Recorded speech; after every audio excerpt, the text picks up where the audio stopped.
Welcome back, movie fans, to another episode of The Movie Date with Rob and Matt, a podcast for people who like movies but don't want to be too smug about it. My name is Rob. And I'm Matt. And we're doing... This is an episode. Yeah, we're I back always have that weird moment after I've done my very well rehearsed intro where I'm like, I don't know what to say. Yeah, it's not. Guess what? It's not scripted, folks. Like, I've been sitting here thinking, like, oh, nothing to talk about. Except, I mean, obviously, we went and saw a movie. Yeah. That's the premiere. It'd be weird if we didn't see a movie, but we just talked about other stuff. Well, in it some would be cases, against we the do concept. just talk about movies, even if we haven't just seen them. I have movie news. Yeah, throw something out there. Actually, you sent this to me. This is just like funny. Like, you sent me Zack Snyder's picture of Batman does go down on Catwoman. Oh yeah, and he said "quote unquote" canon, like this happened. And I was like, God bless him. Yeah, I was like, where did that image come from? Did he have someone make that for him? No, I think that's like an old like fan art or something like that. Because I was like, does he just have cartoon porn on his phone or something? It's not. I don't think it's porn, but it's like I was like, I saw that, I would not be surprised with Zack Snyder. At first when I saw it, I'm not yucking his yum, but I'm like, Zack Snyder said the two movies that he wants to make is a documentary and a porn film. Is the only other two kinds of films that he hasn't made that he wants to make at some point. However, and I was like, cool, do your thing. Hey man. No, but the reason I thought that is because like he was the first person I saw tweet that, so I was like, did he have? It'd be hilarious to be like, hey, can you draw me a picture of Batman? Oh, there had to be a ton of them that were made after people started making those responses or whatever about like this Batman does not. It'd be more funny though if he was just like, well, if he hired a person. His Batman fucks like his. Does he fuck or does he just stay in? Does he just like stay in the shower and brood? With a woman James Bond and like wrapped in James Bond blankets. I think he can do who both. Wants to have sex with him, but he's too far away. He's too distant. I think he can. Did we talk about this last time? I think maybe. Well, you brought it up and you were like, "That's right." Everyone was upset. The people at DC were upset about that. Right. And then Zack Snyder kicks down the door. Yeah. It was like a few people were just like, "Come on now." Yeah. A lot of artists and writers came out and just like, "Come on now." A couple of actors. But I think recently I saw Gail Simone said something really hilarious about Dean Cain because like Dean Cain was doing something. Yeah, he says that the new Captain America is like leftist propaganda. Yeah, and she said like, oh no, what he said was, I'm tired of leftist activists getting involved in our comic books. Like, you know what they mean when they say leftist activists? They just mean people that like view the world differently than them. It's kind of like Antifa is a secret organization. It's kind of like these guys really don't want you to like people who don't like fascists because that's kind of what fascists do. Because like, is he a leftist advocate for Captain America saying that the American dream is kind of a lie sometimes or whatever? Captain America has always been like, hey, he was an FDR era New Dealer. Yeah, so I'm like, he's probably like, we really screwed the pooch on this one. The only reason conservatives think Captain America would be conservative or even like super conservative is because they think they own patriotism. Right. And Captain America is like the ultimate. Oh, his name is Captain America. Yeah. So it's like that's got connotations to it. But like when I watch, Frank Miller is like a conservative dude, and whenever I read some of his stuff, I don't go, this is conservative activists trying to push an agenda in our comic books. No. I just don't. I mean, occasionally he'll have something in there about like his own kind of point of view on something, but like, I mean, other than like the what is it, the terrorist comic he wrote in response to 9/11 that was originally Batman versus Al Qaeda, and then they were like, you're not gonna put Batman in this, so it became something else. Was it like Ronin or something? That wasn't Ronin. Ronin was his other series. Ronin was like his. I've never read Ronin, so I don't know. I've heard it's good. I've not read it either. Holy Terror. Holy something. Maybe. I don't know. Yeah. It's Batman versus Al Qaeda. And then the DC was like, you can't use Batman. He's like, I'll create. Yeah, they're like, fine, I'll just take his ears off. That's all he did. He just took the ears off the cowl.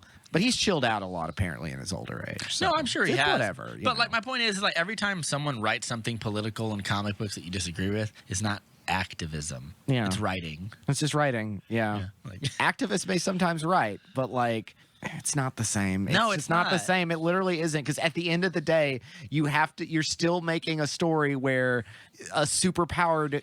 usually a superpowered mutant person is going to punch somebody. Yeah. And it might be like fascist. It might be a fought out Nazi with like a robot eye or something. Yeah. Hey, Captain America, first time Captain America really hit was like him punching Hitler in the face. So that is an overtly political thing. That is more politically activist than Captain America having an honest dialogue. As we mentioned before, Superman is the creation of Jewish writers who wanted to create somebody who could be the ultimate golem and protect the world against people who want to eliminate it. So there's a great sorry everybody. And also, I actually kind of appreciate when a writer makes a political point well and subtly without. Like a good example would be something like maybe Parasite. Parasite's probably more heavy-handed than I would actually compare it to something like this. But it's still a great movie. There's a Cyborg story called Phantom Limbs, and it's about Cyborg going up against a group of radical terrorists or whatever, and they are all physically augmented. And this recalls a movie I just watched. Yeah, what movie? Well, it'll be my recommendation. Oh, okay. Right. It's literally a comic book movie, but they get into this really interesting idea of Cyborg was sort of born in like a privileged, wealthy part of the world to an elite genius father who was able to, because he had access to such great resources, was able to access alien technology and change you into the most technologically advanced thing we've ever seen. Even though he was completely destroyed, and he goes, people like us, and their cybernetic enhancements are not clean and sleek. They're rugged and DIY kind of things. Right. And it's this lovely little two-mirror of two worlds, two classes, and he goes to the third world to fight these radicals and stuff. And I felt like it was what Falcon and the Winter Soldier tried to do with Karli Morgenthau, but much better. Because one of the reasons I didn't like Falcon and the Soldier at the end of the day that much was because I was like, in the history of great Marvel villains, no one is going to remember Karli Morgenthau. Especially after Baron Zemo just kind of has this sort of I'm good now. Yeah, I'm good now. And also, I get captured very easily, and I'm gone forever now. Just there's a lot of little problems. I still liked in fact, all the stuff that they would call evil leftist activism was the stuff that I liked the most. Like Captain, they'll never let Captain America be a black man, and there was a black Captain America. And, that Super Soldier program really didn't caused more harm than good, I would say. I would think you so. got one Captain America, but a Winter Soldier and a Red Guardian. Red Guardian. I loved that little. Obviously, we'll get to it to the movie because it caused the Hulk program. Yep. Which caused the Abomination and all that stuff. Winter Soldier, everything else. It's a lot of just it's weapons escalation of people. Yeah. And then Luke Cage was caused by that too, kind of. So God, was one Captain America worth all that? I don't know. You know what? I wonder if Steve would say that. I wonder if Steve would sit down and say it was worth it. Yeah, because he got to become. Because I got to be Captain America. Paragon of virtue. I got to be Captain America, and everyone knows me and loves me. But if you're Isaiah Bradley, probably less so. We are talking about Black Widow today. Yes, I should have said that over the opening. We're talking about Black Widow. We are talking about Black Widow today. We just got back from the theater. We just went and saw Black Widow. Hot off the presses. First reaction. So I'm also a little tired. Critics are in. I'm kind of dragging today, so I'm a little I just saw Black Widow, man. No, that's all right. Pretty cool. No other movie news that I can think of. I ain't got nothing right now. I'm sure there's stuff I'll synthesize next time we hop on the mic. If Jungle Cruise looked okay. That's a movie. Hey, you know what? That looked really fun. I made a comment about, and I'm sure this comment has been made before, that if you just showed me a picture of Dwayne Johnson in a tank top behind some jungle leaves, I would say I don't know which movie that is. Yeah. That could be literally 10 different movies. Well, the hair could be a giveaway. If he has hair, then it's Journey The to Rundown or something like that. Journey to the Center of the Earth. But if he's cue balled, Jumanji probably. Yeah. And this he's kind of doing he's a boat captain. He's a boat captain. He's kind of doing the African Queen. He's kind of doing Casablanca. Who's the actor in Casablanca? Humphrey Bogart. Yes, Humphrey Bogart. I couldn't remember this. It took me a second. Name. I was like, which one? Oh God. He's kind of doing The a only one Humphrey I know. Bogart and the African Queen sort of thing, where he's just like, I'm just a cool captain of the ship and everything. And I like that it's kind of set in sort of this turn of the century sort of vibe, like it's supposed to be the 1910s or something. And Jesse Plemons is a not Nazi. There's some German U-boats and things. He's a World War I era proto-fascist. Yeah, they're Prussian royalists or whatever, so we don't have to have swastikas in Disney movie. Yeah.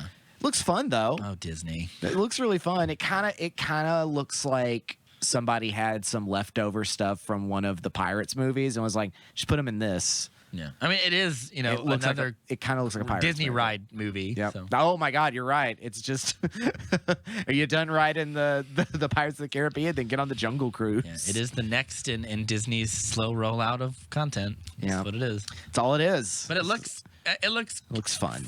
It looks fun and fine. Emily Blunt's in it. She's always good. I really think she deserves better than a lot of the stuff she's done recently. But What was the last thing she was in? Quiet Place 2 that I saw? yeah, I guess Quiet Place 2. I don't even know what it was. It's just like, you know, I think you were talking about Edge of Tomorrow. Edge of Tomorrow, where she's so commanding. Mm-hmm. And I've always been like, yeah, man, she's like a Charlize Theron level badass, and then she's not. Really And then in every other movie, she's either like demure or very like passive kind I'm of like, role. this is not. You got to do better with Emily Blunt. Put her in an Aliens or something. Like she could go toe to toe with some aliens. Yeah. She's good though. She looks fine. She looks fine in the movie or whatever. But I might see it. I might not. I don't know. It might be a fun go around. I don't have any strong feelings one way or the other. There's a lot of not strong feelings I have about a few things. I'm really more excited for like the fact that The Rock is just being successful and that he'll like he'll restore the Snyderverse with all of his success. Basically, he'll strong arm WB and be like, "I'm not doing Black Adam 2. Shazam fights Boogaloo or whatever until we restore the Snyderverse, baby," or whatever. Like That'll be something. yeah. Been watching Loki. I guess we'll talk about Loki at some point. Yeah, we'll probably do an episode on it. I've been watching it. I'm all the way caught up. Me too. And last episode's this Wednesday, right? I think so. Yeah. All I will say about it, because we were gonna do an episode on it, is man, that show is everything I wanted Falcon and the Winter Soldier and like WandaVision to be. Not like that wacky, but Right, like that very unique. different kind of like it's a very different world than those other series. It's closer to WandaVision than it is Winter Soldier. Yeah, probably. Falcon and Winter Soldier. Yeah, but they're like it's very unique and it's very funny. And not that those shows necessarily had to be funny, but it has such a unique imprint on it. Well, and all these characters are so lovable. Like they're all just so likable, and everyone just kind of like there's just so much chemistry that abounds between everybody. Yeah. I'm like, all right. I am kind of like, I did like bristle a little bit at like, oh, so nothing matters. Everything is preordained. So the Yeah, but we gotta timekeepers break the system, I turned man. into Christopher Hitchens for a second. Oh, so the timekeepers are like the most genocidal maniacs that have ever lived. Okay, they just decided that this all has to happen. Okay, and then like I found myself like I was like Googling the end of Faith or something, and I'm like, nope, stop, Nope. Rob. You don't need to. Calm down. That's part of your past now. You've left that all behind. Oh, yeah. I haven't left that behind, by the way. Someone might listen to that like, wait, did he become like a religious person? No, I just stopped being so zealous about it. But man, that would really make me upset if I was Loki. I've had my pop-ups recently. I think it's a matter of material I've had to sell people. It's just made me more cynical, and I'm just like, bullshit. But I am Bullshit. like, I do hate the idea of predestiny and fatalism. Calvinism, like Yeah. everything's kind of set up. Well, just Now- it completely falls apart when you think about it. I'm not even saying that you can't. I think they fashioned an interesting story around it. Well, which it's also hard to keep it like structured because when you start talking about these tangents and things like that, and Gets confusing. and I saw someone explain. But they lean into the confusion. Yeah. In a nice way. Well, I don't know what I was watching, but they explained the dimension thing really well, and they talked about like if a line is the second dimension and a cube is the third dimension, a fourth dimension is a space outside of time. Yeah. Then the fifth dimension is other universes that exist in that. Yeah. And I'm like, okay, that was actually pretty because they were talking about something involving time travel. Yeah. And how it's like if you don't if you really think about going back in time, you really have to think about where you are physically in the timeline, because if you go back in time from where you're standing then, you're just going to end up in space. Yeah. Because the Earth and the moon and the Earth and the sun and everything are rotating away from that area you're at. Oh yeah, this was the Snyder Cut's idea of time travel, whereas you have to time travel when the Earth is in the same spot. Yes. Otherwise, you'd time travel into space. But it also doesn't take into account the fact that the universe is expanding. So, like, you could still probably end up in space. But you just be going to have to go backwards. If you have to go backwards, then you're just kind of going back to it's expanding at like 1 centimeter. I don't know, whatever. It's like you'd probably be fine. But if you went back like, I don't know, several million years, you'd probably be like, "Where's the Earth?" Like, and I really can't remember what video I was watching that brought that up, and I was like, "Oh, but that's a really succinct way of looking at it." And mostly, it's just like, you don't have to think about it. Stories that revolve. Oh, they're talking about a video game where you could do that, where you can like go back, where like there's an obstacle, but you can go back in time before the obstacle existed. I'm willing to bet it's probably like the Soul Reaver games. It wasn't related to Soul Reaver. Because that's related to some other game where it's like if you go back in time, you can go before or after something is built and like go around it that way. Something like that. I don't know. Yeah. Don't take my word too much on it. It's just something that popped up in my head. Stories about fatalism. The reason they frustrate me is because I just get to the existential dread, the Nietzschean dread of like, why should I care? Well, now I'm like socially scared of any kind of nihilism because I just assume that like there's an authoritarian or fascist reason they want me to be nihilistic.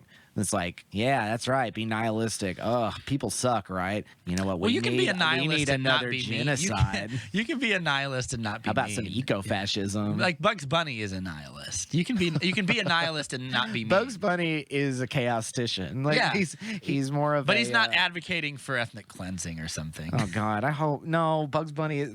He's a fatalist. Get him drunk, and he's just like, it doesn't matter. Nothing fucking matters, man. It's all right. But well, listen here, Doc. Look, the universe eventually ends, and the hunt between ducks and rabbits will always continue. It's like Sisyphus's rock, ain't it, Doc? Yeah. There you go. I feel welcome to my college course, Philosophy 101. I feel like stories that revolve around fatalism, the only stories that I end up liking are stories where fatalism is the enemy and you have to destroy it. I love that. Yeah. I love when hope exists in the process because that's, I mean, we sit around and say we know a lot of people feel that way, but a lot of people who do have like faith and things like that don't have fatalism unless they're just really trying to keep that hidden under the chest of their heart. I say that as someone who doesn't really believe in free will that much as well either. So but a great example is a story like, I think I've mentioned it before, is like the Soul Reaver games, where the whole purpose of it is like, a long time ago in a world called Nosgoth, there were these 9 pillars that hold up the world. They don't hold it up literally, but they're like the spiritual, metaphysical life of the world. And if they rot, the world rots. And each pillar has a guardian. And then the guardians are all symbiotically bound. So what happens to one of them happens to all of them. And then someone kills one of them. And the other one finds their dead corpse and goes insane with grief and makes them all go insane. And so someone turns Cain into a vampire. Or someone turns Cain into a vampire and tells him that he has to kill all the guardians to reset their pillars. And then at the end of it, they tell him, "Oh, by the way, you are the new balance guardian. So you have to kill yourself." And then Cain is like, "You know what? Fuck this bullshit." And he goes like, I'm not resetting all the pillars. No new guardians." And he just lives in a wasteland caused by his own, and then it becomes no gods, no kings. Yeah, but then he realizes he makes it's like going to the Nazi rally, and remember you've seen those pictures like Nazi rallies in like Times Square or whatever, yeah, Madison Square Park or whatever, back in the 30s. For the German Bund. It's like when you go to those rallies and then like a few years later the Holocaust starts happening and you realize too late the mistake or something. He realizes he made a terrible mistake. Or they're like, cool. Yeah. Or they're like, yeah, it's kind of what I wanted the whole time. Yeah. He realizes that Don't draft me to fight my own friends out in Germany, please. Yeah. He realizes he made this mistake, and the mistake is that from the moment he was born, he was always destined to be the balance guardian. And from the moment he's born, the previous balance guardian is killed and the other Guardian finds her corpse and goes insane. So he is instantly rendered incapable of ever becoming the Balance Guardian because he is also driven insane. Right. And then he is resurrected as a vampire. But the whole purpose of the pillars is that you must be mortal. So you must live and die so that a new one can be born, and the cycle keeps going. And he goes, it's not fair. There's also like a weird race war in it where one of the Guardians has a vendetta against vampires. So he uses time travel to coerce Kane into killing a human king in the past, which causes a crusade of vampires that wipes them all out. So he is there's all these like cause and effect. Yeah. And at the end, when you That's crazy. I've had the opportunity to play Soul Reaver and all that, and I never did. If you don't want to play them, watch the movies on YouTube where someone cuts all the scenes because they're super heavily dialogue influenced. And at the end, you choose between you can kill yourself and restore the pillar, which will restore the cycle, or you can keep living, but Nosgoth will descend into decay because the pillars don't get to respawn. Essentially, much like in Dark Souls, you can choose to literally continue the undead world by lighting the eternal flame and keeping the flame on, but go ahead and let it plunge into darkness and see where things are going to progress. Yeah, because they live in a world without technology. They live in a world of like swords and shields and magic, essentially. So he decides, no, it's not fair. I don't like being coerced like this. He's like a weird, rugged, like individualist. Yeah, kind of. He's like libertarian light or something, where he's like. That's kind of the vibe I get. Is like, hey, don't tread on me. Yeah, but he also isn't like taxes or he's not like ranting about taxes. It's a fantasy world. He's not going to be like, hey, states' rights. There are no states. Yeah, but the ultimate conclusion he comes to is I made the wrong choice, but the problem isn't the choice I had to make. The problem is that they're the only two choices. It's a rigged game. And he goes, the world is it operates on a fatalist timeline, and the people who control like the time guardian and stuff, who has a certain level of omniscience, knows that everything is supposed to happen. I'm supposed to die at this time, and if you violate that, the universe reacts very violently to it. Much like Loki in that whole sense. Yeah. Of just like we go in, fix the timeline, all that. Well, which is why I love his goal isn't fix the timeline. His goal is no one has free will. So the only one that could ever change the universe sufficiently enough is to create a person that has free will, and that's what he does and this is like the second game or whatever, which is Soul Reaver, because the first one is Blood Omen. Okay, it's the first one where that all happens. What he does is as he lives for thousands and thousands of years, Legacy of Kane. When he creates a vampire empire essentially, and he in a funny ironic joke, he turns like 6 ancient vampire hunters into his sons, and in a very fun, interesting sort of at first glance, it looks like pride, but you actually realize it's tragedy, because at first the way it works is as a vampire lives longer, he grows more and more powers and more abilities, and then one day, as his lore, and then one day one of his sons walks in and he has wings, and Kane never grew wings. But he's like, how can he have wings if I am the oldest and most powerful vampire? So in a fit of rage, or is it rage, he rips his wing bones out and he throws him into abyss to punish him. And what looks like in a jealous rage. And then this is a character called Raziel. And then Raziel awakens thousands of years later, and like he goes from being like a normal-looking vampire to like a gross, emaciated corpse that eats souls to sustain himself. And basically, the whole purpose of Kane doing that is so that he could create someone that has free will, that can break the wheel. And it becomes Raziel's quest for revenge. It's like a really sad thing. It's like, I'm sorry I had to do that to you, but I actually am giving you freedom, true freedom. And because of that, you and I we're gonna change the whole world. And he has to convince a guy who despises him to do it. It's really great. I've always said it would make a fantastic movie, because the whole purpose of it is like time is this gross oppressive thing that we have to destroy in a way. And I think at the end, like Raziel becomes the reason it's called Soul Reaver is there's a sword he wields, this jagged sword called the Soul Reaver. Soul Reaver, yeah. And when Kane uses it, it takes your blood. Like when he stabs you with it, it takes your blood. Raziel, and there's a great moment of like universal dysfunction where the first time Raziel fights him in the first Soul Reaver game, like a little quick boss fight, Raziel loses, and Kane takes the Soul Reaver and he tries to kill him with it, but the Reaver breaks, and he doesn't know why it happened. And he was like, huh. Interesting. Keep in mind that by this point, Kane has already been time traveling and like undercovering secrets and trying to find what is the history, what's the future look like, what does the past look like, so I can defy it in some way, because that's his goal. And when he breaks the Soul Reaver, and Raziel goes to the spirit realm, which he can shift in and out of, essentially, he sees the blade, but like a ghost of the blade sitting there, and he touches it, and it becomes this lasery wraith blade that he controls. And later, you realize the reason that the Reaver broke when he did it is because Raziel is the creature inside of the Soul Reaver that eats your blood. So the Reaver can't kill itself, so it breaks because it has to break or whatever. And like it gets to this crazy like level of like super heady, to the point where you're like, I would love to watch a series about this. And like eventually you get to the point where Raziel realizes that too late. It's a really sad tragedy as he realizes this thing that lives with him, which it's an amazing weapon that lets him conquer these obstacles, and he realizes it also feeds on him. And he goes, I am my own oppressive thing, eating myself away, and I'm doomed to be trapped in this thing forever. That's the curse of free will is you trap yourself with your own. It's really good. Your own stuff. And so when we talk about like stuff that has to do with like fatalism or whatever, like those are the stories that I like. When fatal, like time is the enemy or whatever, or destiny is the enemy or whatever. I'll think of some more stuff to relate to that. With Loki. It's just a nice little sidebar. I guess we could talk about the movie. Yeah, because that's the only thing going in my brain right now. Yeah, no, it's fine. We went and saw Black Widow. We went and saw Black Widow. Do we want to go through our expectations?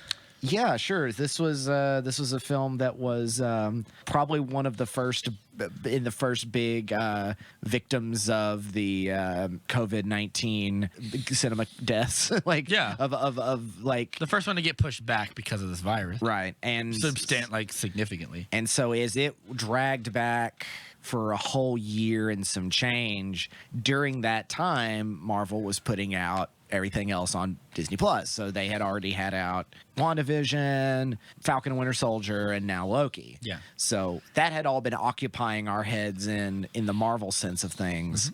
And then it's kind of like, oh, that's right, we're doing this Black Widow movie. Yeah. And of course, a lot of people were just like, well, we saw her die in Endgame, so this is what are we doing here? Yeah. It feels like this movie should have happened maybe back like after the first Avenger movie or something, or like after Age of Ultron. Age of Ultron, like this should have been in that timeline between Guardians, Winter Soldier. Or you could just release it when it was canonically set, which is after Civil War. Right. You probably could have. You probably could have put it right there, yeah. But that didn't happen. No. Instead, we get it now.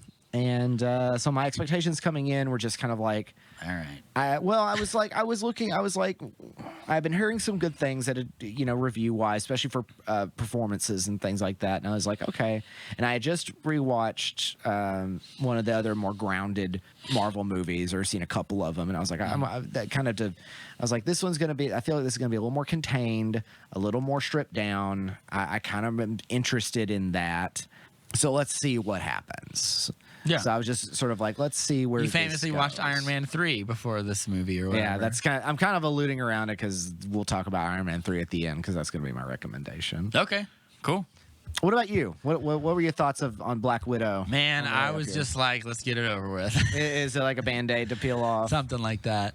Yeah, I just wasn't that excited for it. The trailers didn't. You know what I feel like? I feel like Marvel, most of the time, Marvel is very good at marketing their stuff. When they make trailers or TV spots or like find ways to promote it, they're usually pretty good. But Black Widow, I always felt like was such a mismatched like piece of marketing. None of that stuff got me excited for it. And I don't know if that's their fault or whatever, but I just, the stuff that I was seeing from it just didn't get me excited for whatever reason. Well, and it's also like, I don't know what this story is. Like, I don't really know where obviously this is, supposed to be Natasha Romanoff's background and what's her whole deal since the first time we ever saw her in Iron Man 2. Yeah. To the point where she becomes an Avenger. She's originally supposed to be this kind of, off the grid, dangerous kind of character. And, it's also like, of all the characters we come across in the general MCU, she's always been there, but has never really, I've always like, what's her personality? What's like her character? Yeah. She's very aloof. Yeah, maybe too much so, and evasive and everything. And I'm like, I get that. I get the standoffish spy sort of thing where it's like, oh, I'm always kind of, my head's in two worlds at all times. But this makes it very personal. Yeah. And so I'll say this before we get into everything. I'm like, well, so this was essentially very much like these Marvel TV shows where it's like, let's give these actors a chance to like get away from all the clutter of the whole of it's even mentioned the big guys, the big ones. Yeah. And we now that's even gets brought up in Iron Man 3. I feel like these two movies actually this and Iron Man 3 would be good companion films thinking about it, because they both kind of tackle some of the same stuff a little bit.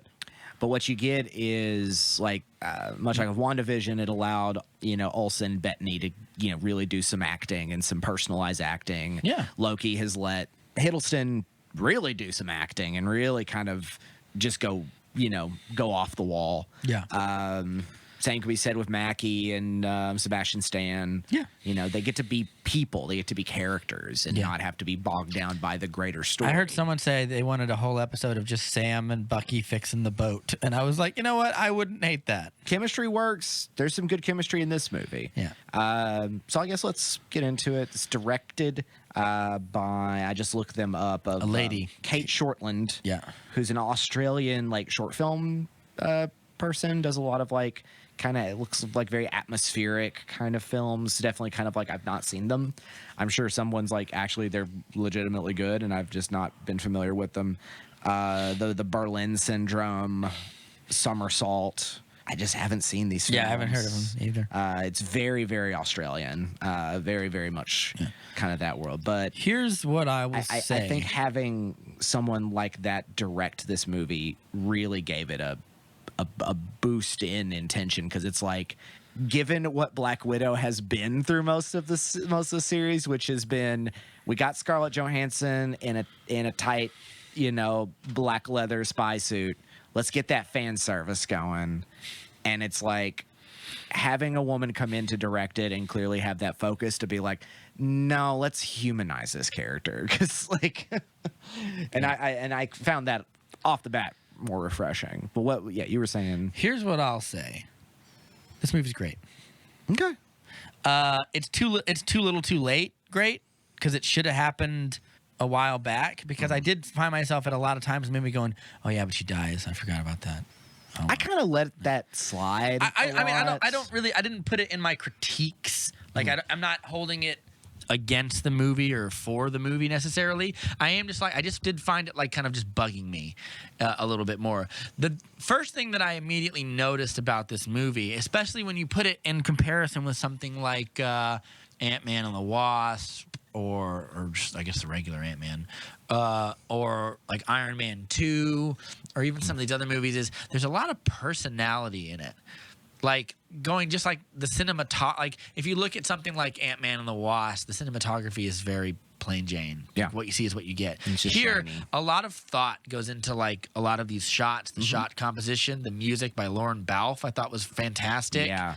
The color codings and everything. Yeah, the color grading. A lot of reds and everything, and it kind of has symbolic nature to it. It has personality, and that a intro killer sequence was a killer amazing. opening. Yeah. Like that's kind of like a Snyder level sort of thing, with it's not giving anything away, but they kind of use like these great dichotomy shots, and it kind of tells a story as it's going, and it's playing, of course, a sad piano version of Smells Like Teen Spirit. Well, that doesn't happen till after that happens. That's the sequence I'm talking about, is the title sequence, because I was I meant the intro. Yeah, that was the good. movie. Yeah, that was good. But the title sequence was good too. Because going in, I was like, I didn't know immediately like where this story was going to start and what was going to be the relationship of these characters. Yeah. And then I was like, okay, I see where this is going, and that becomes the through line for the rest of the movie. And I was like, that is that contained story. It's a very well-paced movie as well.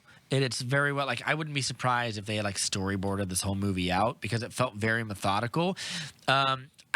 This is the kind of movie that I really grow to appreciate, especially when you compare it to a movie like Thor Ragnarok, which is very unstoryboarded and is very improvisational.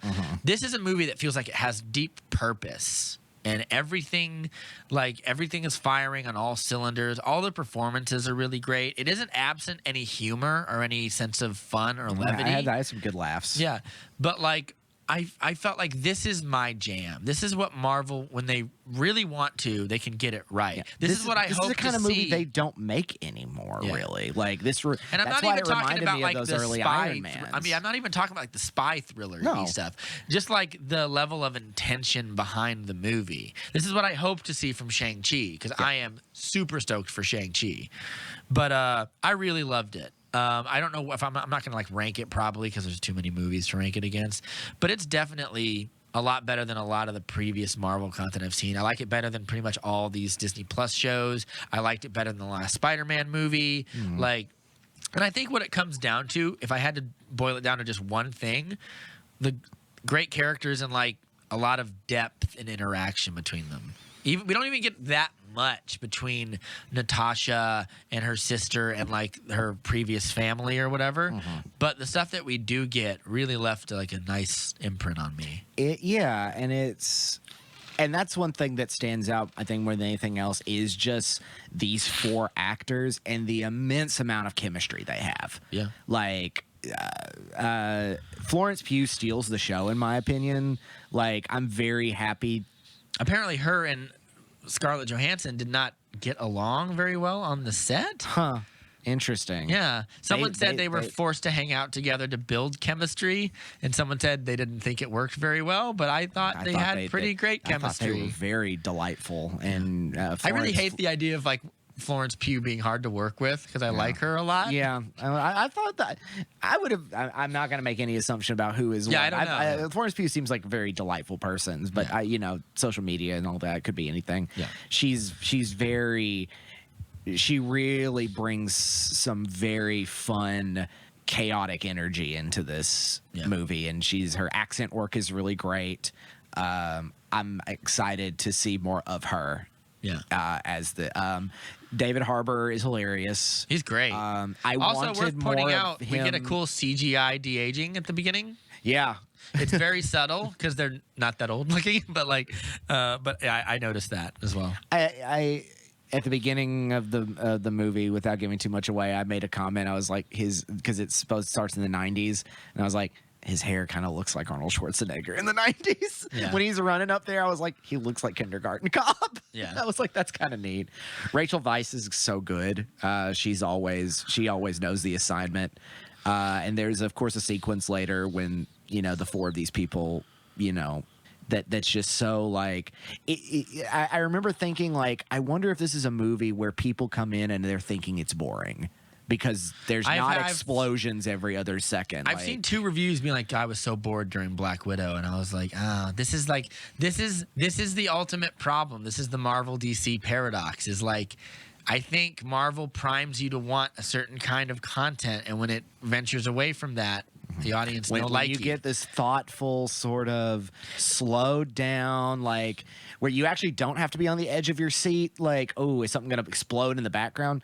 Not this time, no. And I'm thinking back to those trailers and how they're so full of actions, and Red Sparrow rooms and like stuff, and I'm just like, it's trying to give me this vibe, but the actual vibe of the movie isn't very much like that. And I think a better way to cut those trailers would be, this is a small spoiler, but I don't think it's that bad, is a small scene where Florence Pugh is talking Yelena. to...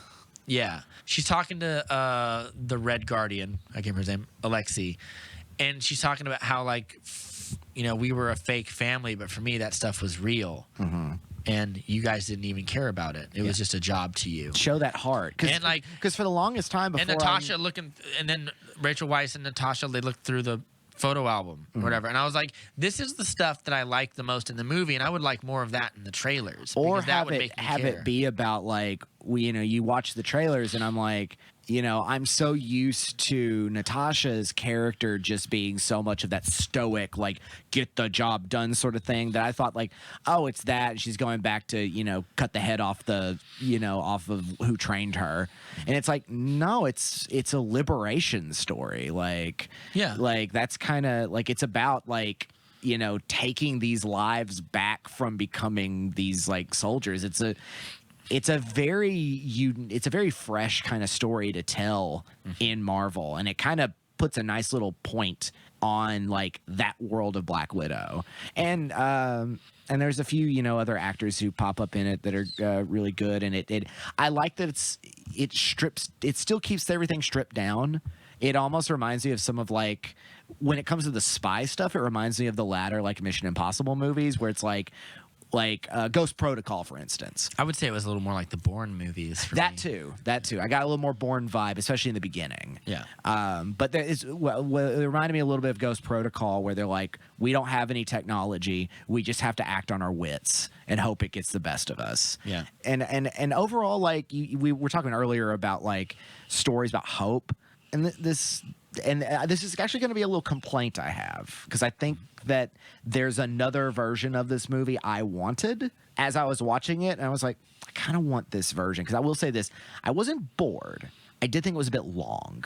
I did think it was a little long, and maybe it's because I was tired and I was just like, okay. Like, I think the length could have been fixed, not even fixed edit-wise, if they just made different choices. But yeah. I'll get to that in my. But like you said, like looking back on them, like every shot, every little moment kind of sets up things. Like there really wasn't a lot of dropped anything. And it just shows how much. Like I know a lot of people who probably listen to this now. By the way, we're like well over like 350 subscribers now. Thanks, guys. Yeah. Woo!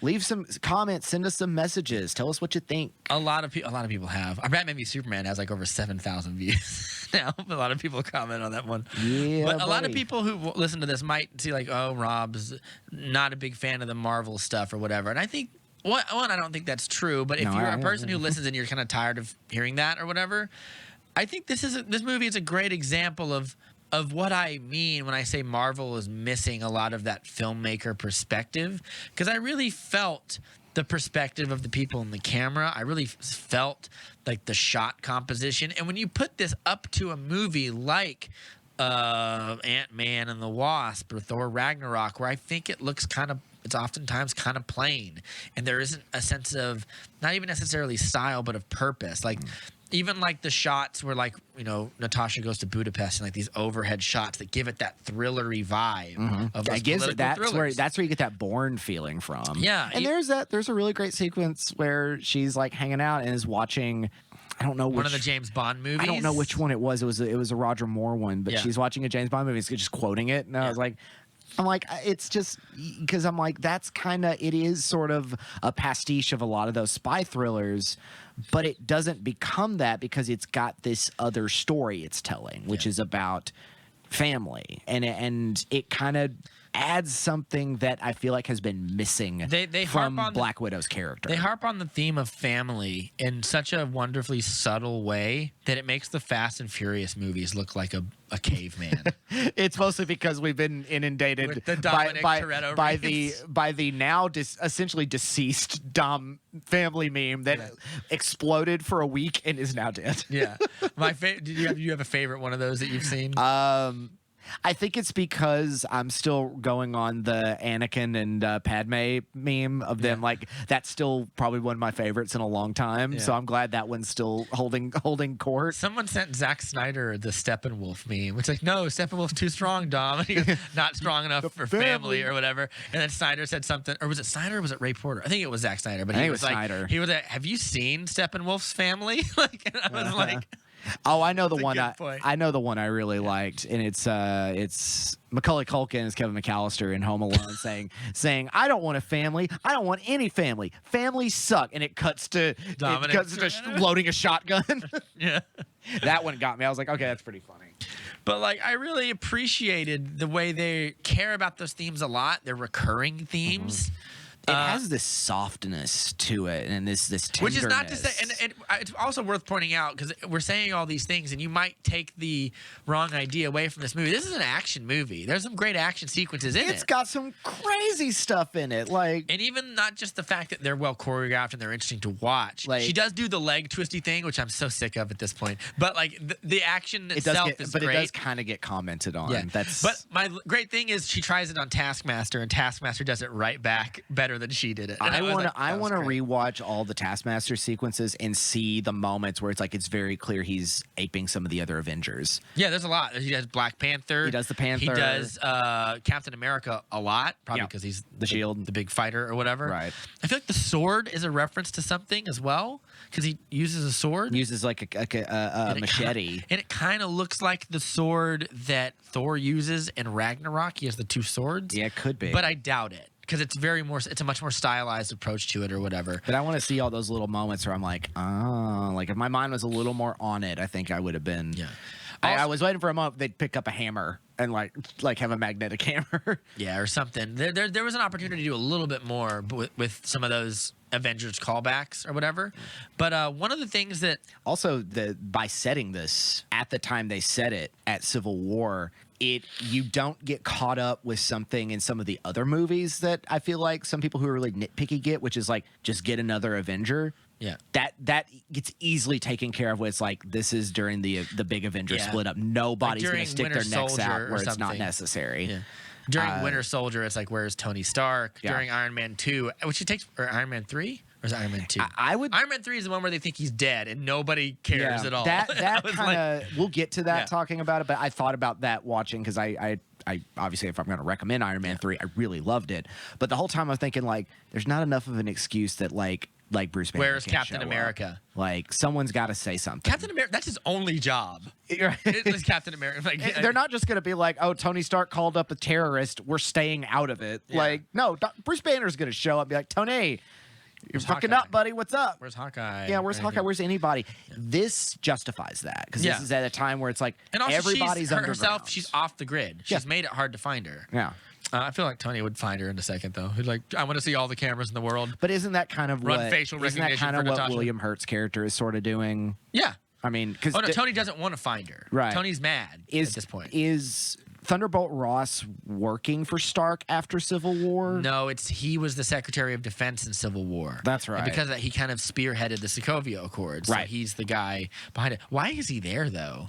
He should be in Washington behind his desk. Like, why is he there? Like going to the like they're about to fight Black Widow, they think, or whatever. Anyway, doesn't matter. Well, he's spearheading this. This is like right after Civil War, and is like, I'm going to hunt these fuckers down. Yeah. I'll say one last thing, and then we'll move into talking about into spoiler story territory, and we hit on that. So.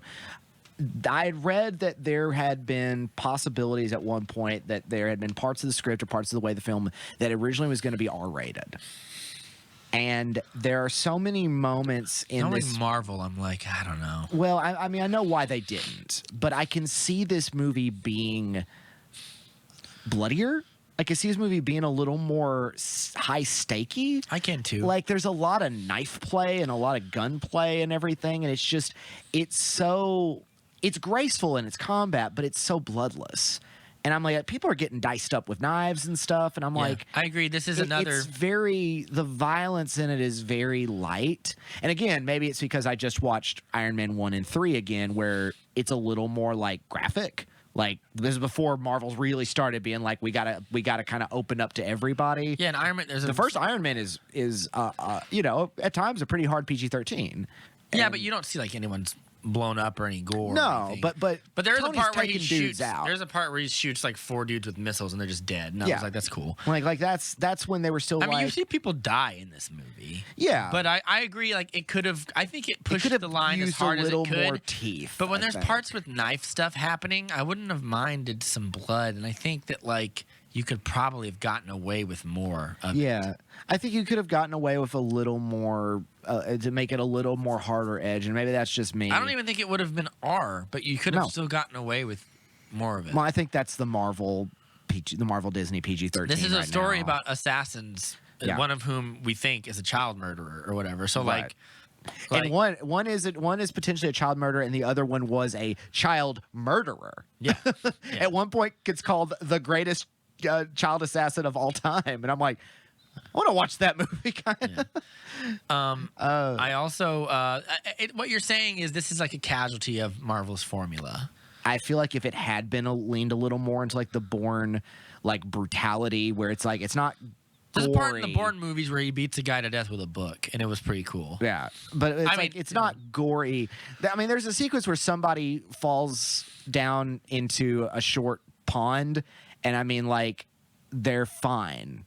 They would be like bones sticking out and everything. Yeah, and I'm like, it doesn't need to be like that, but it needs to have some weight to it. Like it's everything is very graceful. I think this is a larger critique I have, which we'll get to when we start talking about spoilers. Or I guess we can start talking about it now. Let's go ahead.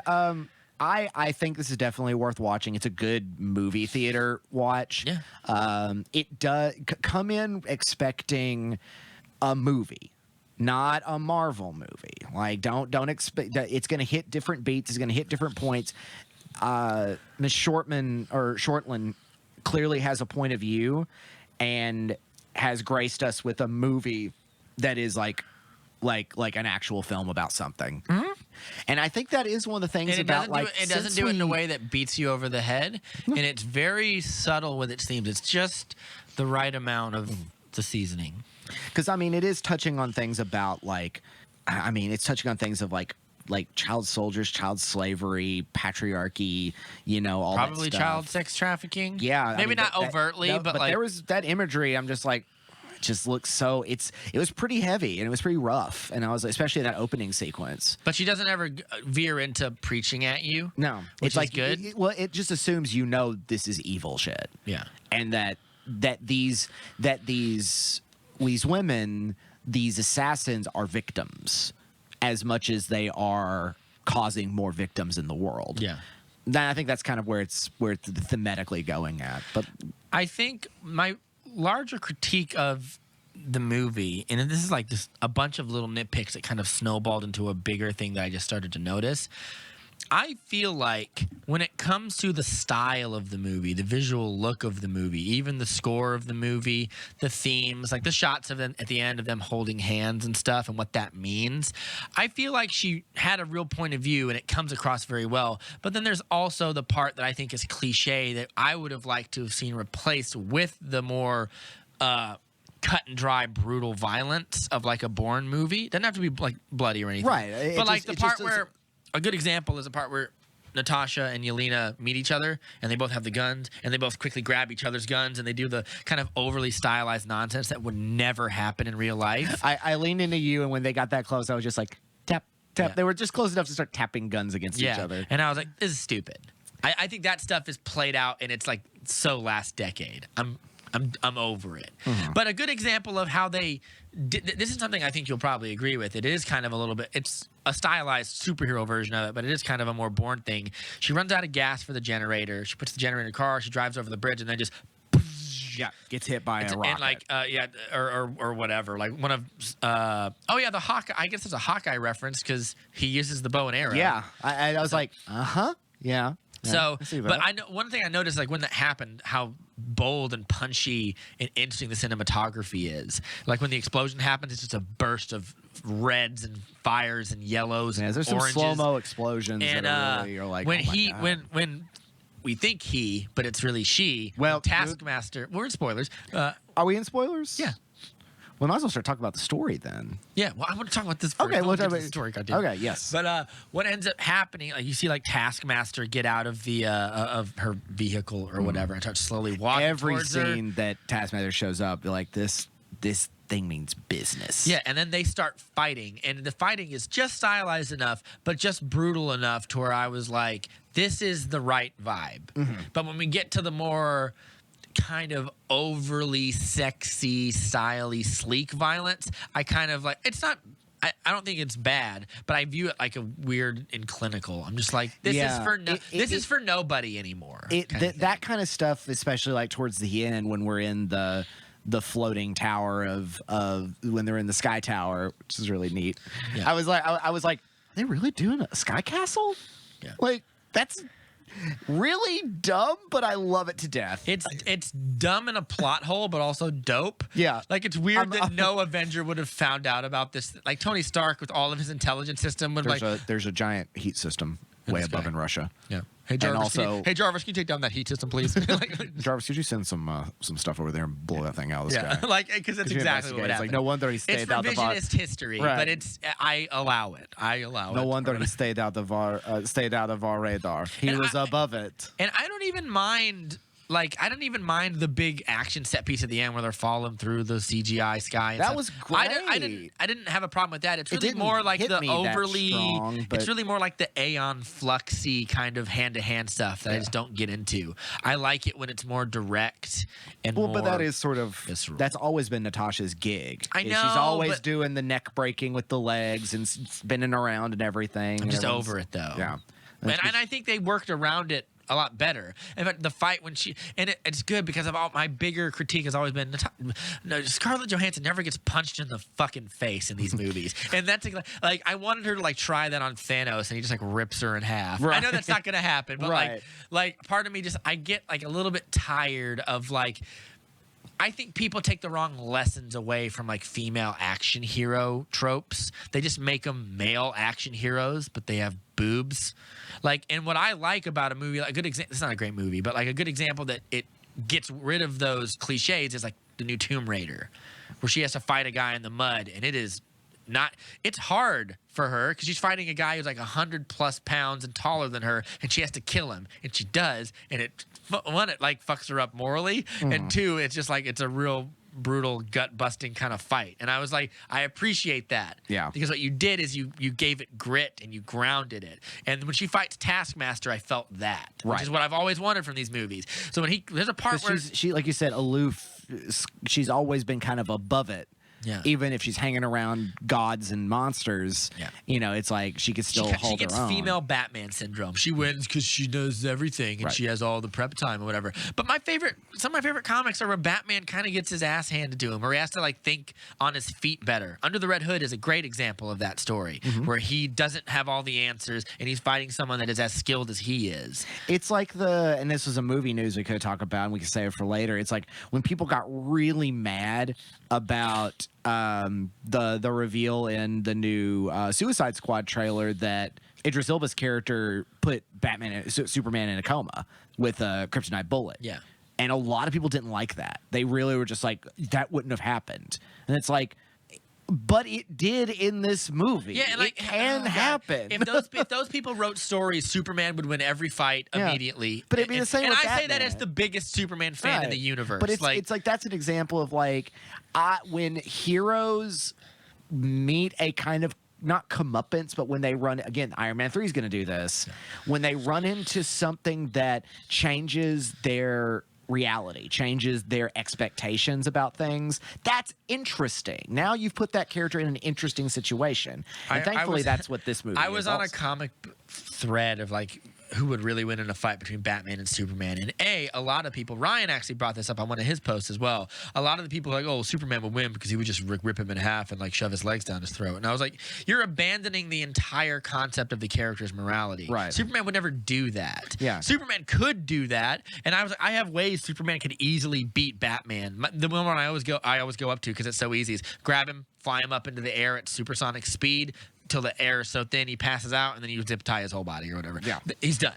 You're not getting out of that. It's the same thing like with beating the Hulk. Like the Hulk is like an unstoppable rage monster. You take him high enough, he's gonna pass out. Like it doesn't matter. Superman, that doesn't happen to him or whatever. So I'm like, yes, like there are ways Superman could like catch the kryptonite bullet or something.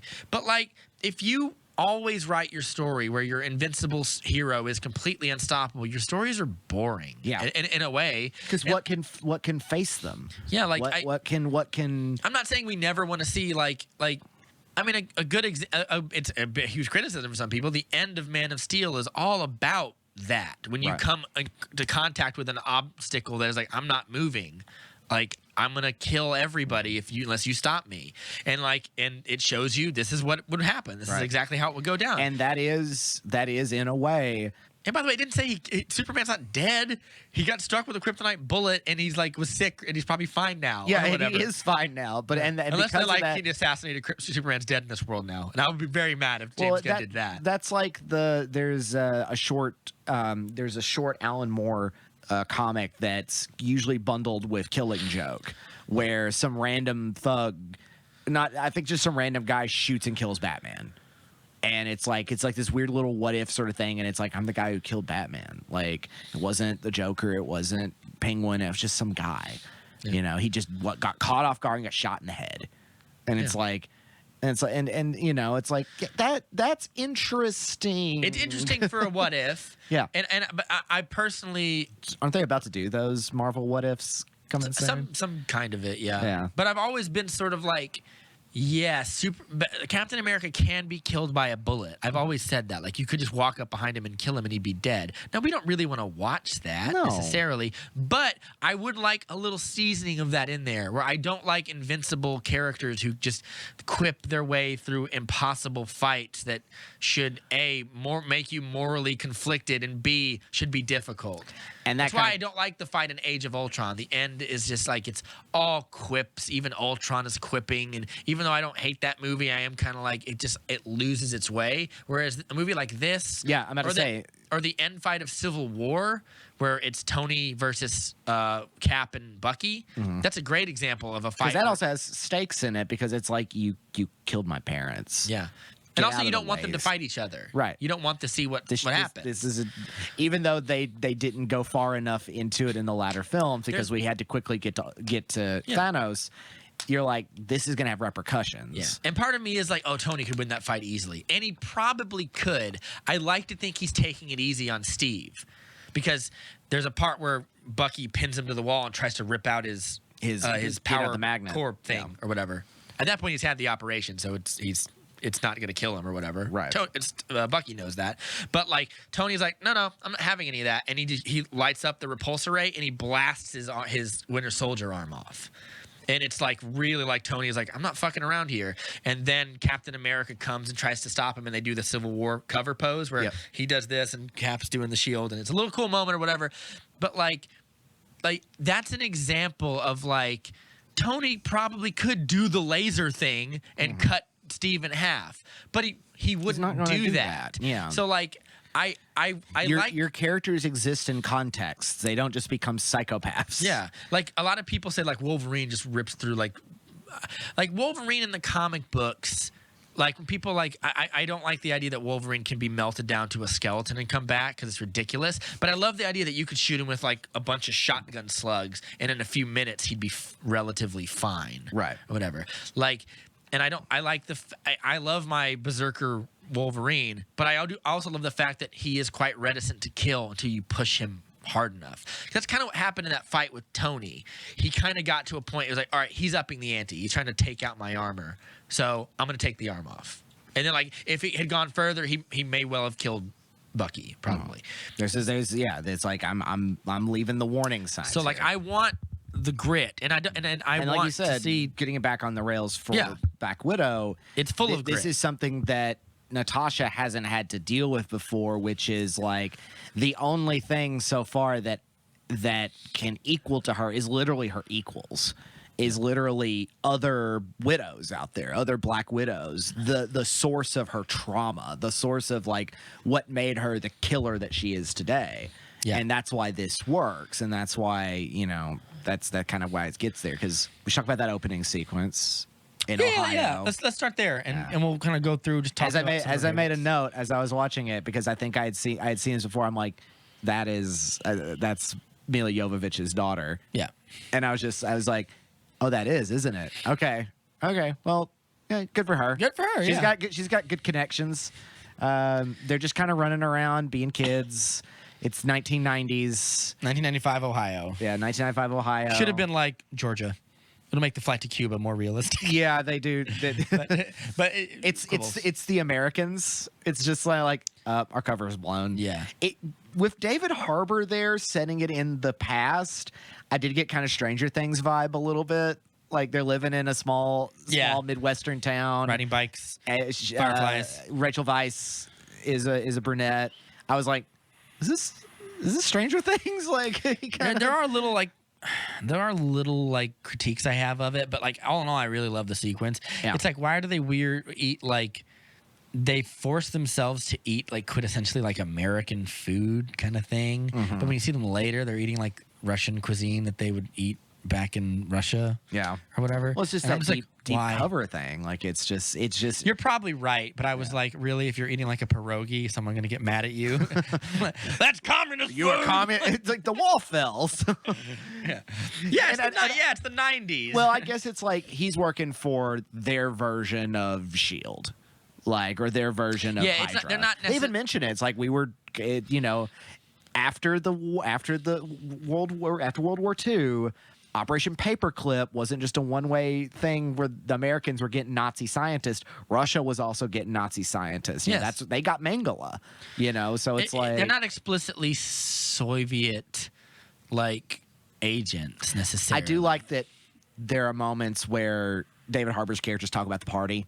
They don't wash it away entirely. It's like, dude's still a die-in-the-wool communist, but he's like, everything got so dreary. It's what happened to the workers? Yeah, but I also think there's a great. I don't want sidebar too much, but there's I was a big. You ever seen the movie Miracle? The sports movie? No. It's about the U.S. Olympic team and defeating the Soviet hockey team in the 1980 Olympics. Yes. Who were Do you believe in miracles? Who won 4 gold medals in a row. They were considered the best. I'm somewhat of a hockey fan.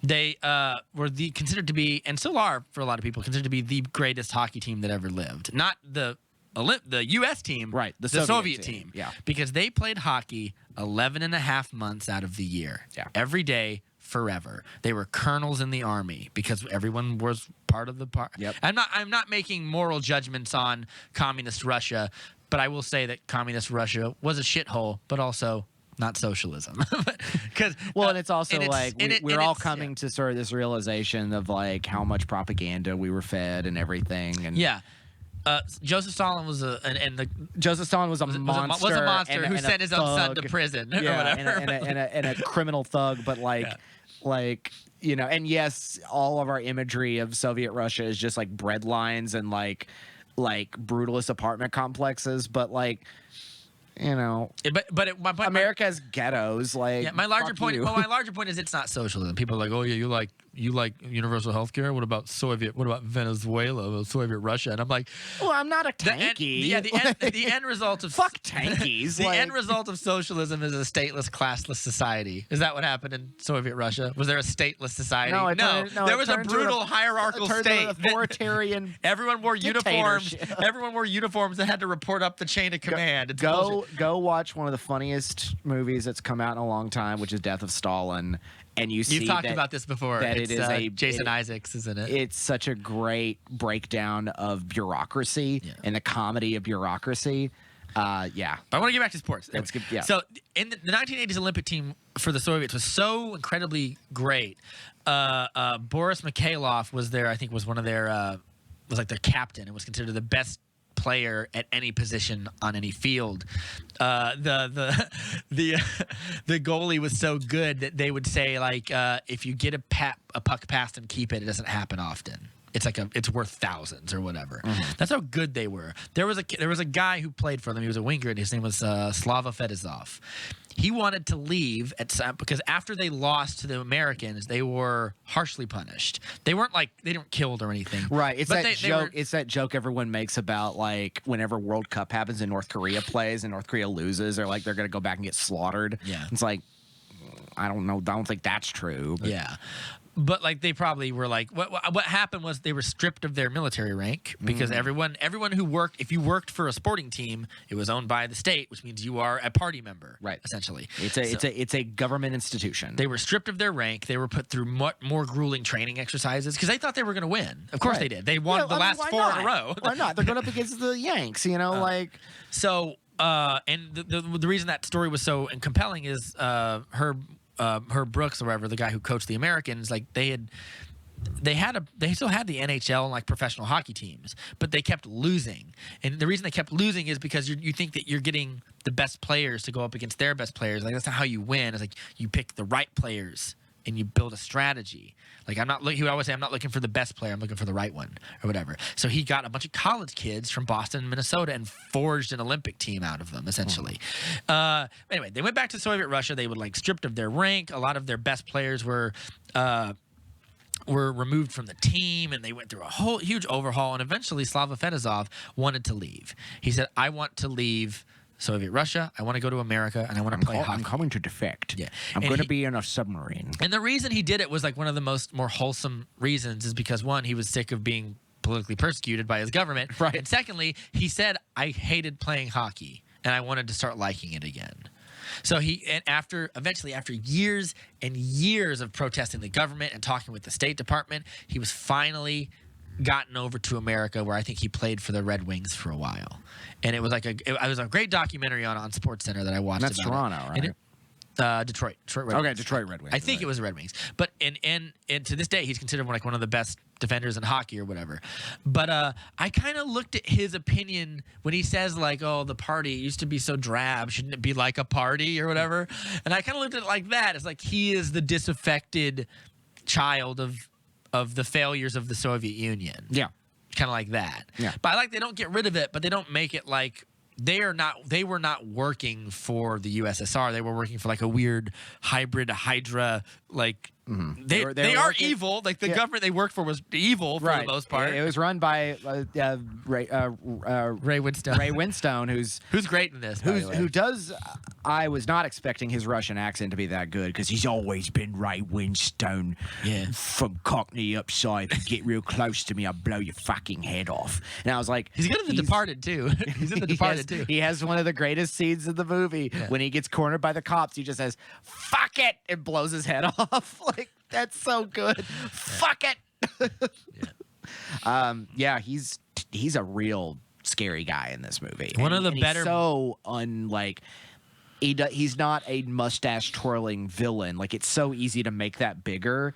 He's just so confident in his power. Yeah. And he's smug, but he's also hubris. He's easy to make angry. Yeah. As well. And I like that's kind of his undo. Yeah, I like that. I like that he's flawed. He's one of the better villains of a Marvel movie I've seen in a while. But I kind of wish that they had presented this whole thing about like my widows sort of run the whole game. Like, I kind of have more power than you think. But he didn't do anything. But we didn't know that beforehand. Yeah. And like I was like, this guy should have been a greater threat beforehand. Maybe instead let him of get just away this and make him movie. a larger villain over. No, I think one of my complaints is, since we're in spoilers, that his dispatching at the end should have been more personal.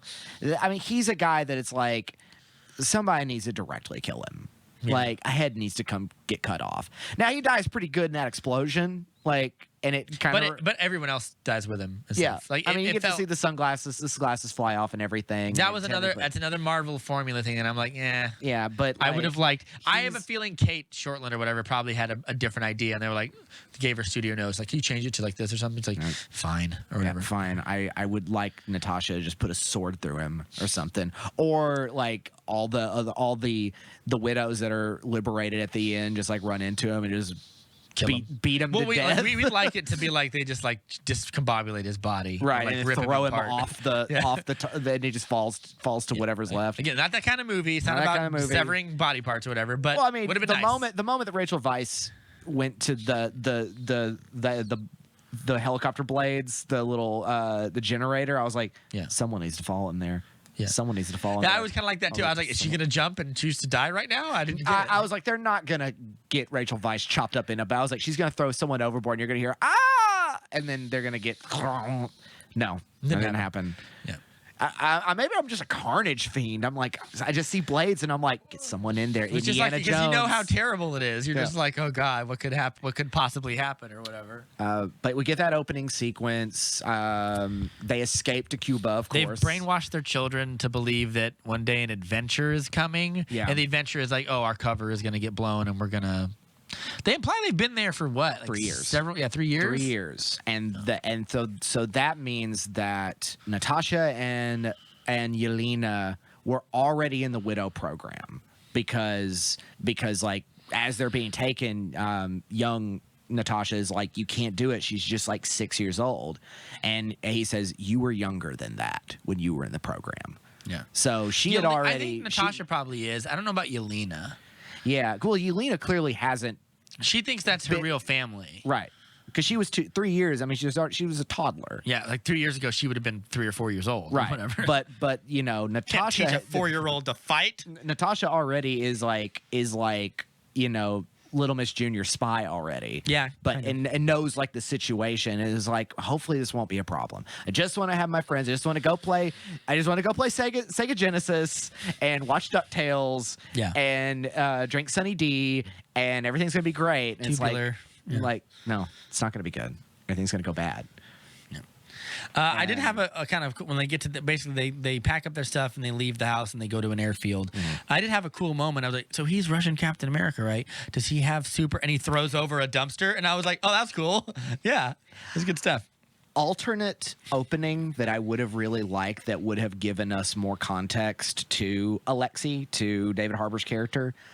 I want to see propaganda videos of him as Red Guardian back in the day. That'd be fun. I want to see like a cartoon of like Red Guardian is here to save the children against, and I'm like, because like all you get is him being, which is a great character thing. Like and he also lives up to it, is like he's the one he lost, he's the Soviet, he lost with the war, with the Cold War ending. He ended as well. Yeah. And got betrayed by his country, tends to happen. Got thrown in a gulag, tends to happen. Tends to happen. It happened a lot with Stalin. Like some of the best people just like, bye, in the gulag.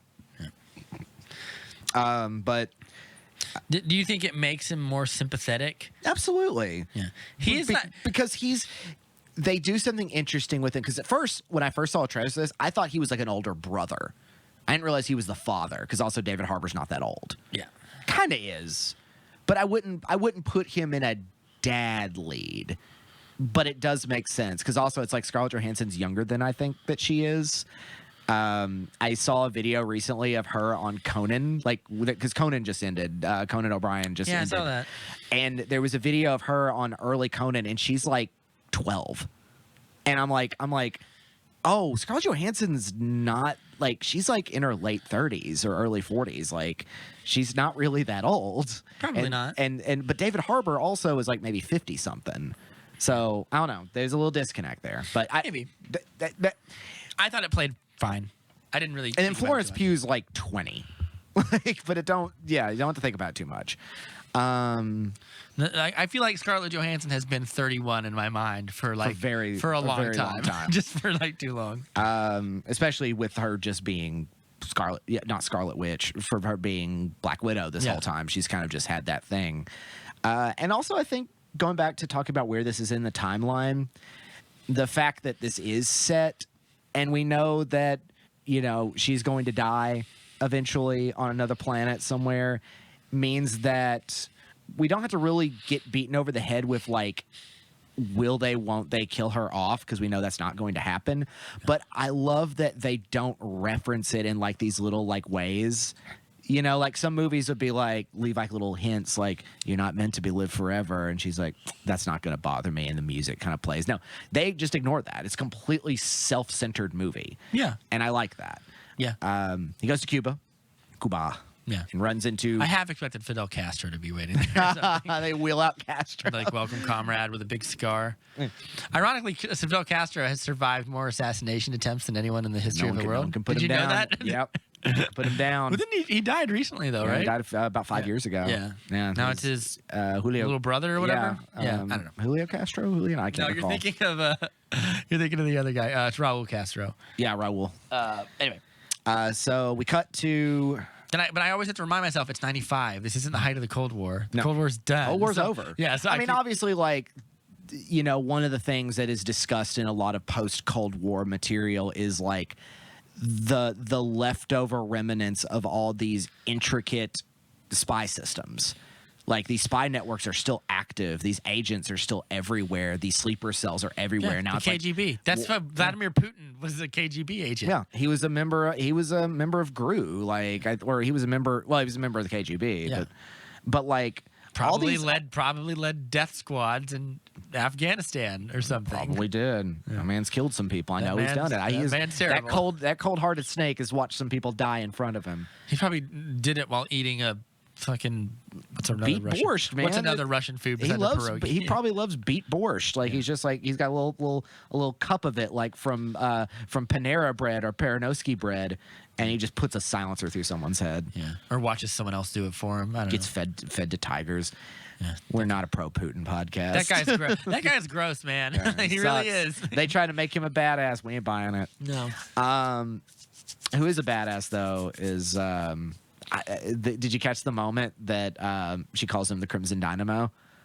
Yeah. Yeah. That's a Rocky reference, right? No, Whatever, that's or not? another Marvel villain. Oh, is it? The Crimson. I remember this because I was listening to something about Iron Man 2. The character Mickey Rourke plays, Whiplash, is a combination of Whiplash and Crimson Yeah, 'cause Dynamo. the Crimson Dynamo is like a Soviet Iron Man, Yes. kind of thing. So I have to imagine there had been a Crimson Dynamo at one point that was like they were trying to build. Well, I guess they wouldn't have because Tony hadn't started yet. Well, but by the time he's out of jail, maybe. Yeah. Yeah, I guess there could Because be. that's well past, But then Iron it would Man's be been around a Russian while. Republic trying to build their own Avengers, which they do. They would have that Avengers in that Russian movie that came out a while back. I like the idea of these cool alternate superheroes. Like I love it. I want to take a. That's why Red Sun is so neat. I love these like different. That's why all the like different Avengers, like the Great Lakes Avengers and all that, are so fun because they're just like new teams. Yeah, that, I don't like alternate superheroes where like this is Soviet Captain America, but he's just an evil mustache.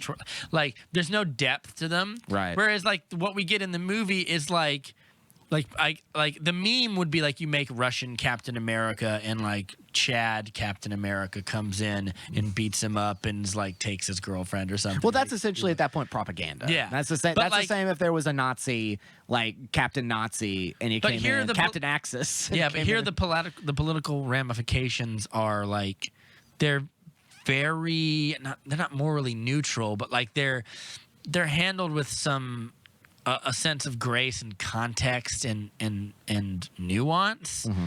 Like and at the end there's a part where he literally tells. There's two things I like about him. One is he says it like 3 times because I have the strongest girls in the world. Like I like the fact that he's proud of his daughters in a very endearing way. Yeah. But there is the part where he's like, "You have killed so many people." It's a great thing. And I was just like, Yelena, you're the greatest child assassin of all time. Your ledgers must be rolling in blood. And there's just a they're callback like, to the- I'm not comfortable with which this. is a callback to the first Avengers movie when Loki says to her, "Is that your ledger is gushing red or whatever." Oh, I didn't catch that. Yeah. Neat. Okay. It's a weird thing that he would say that. He would but say like, that. Yeah.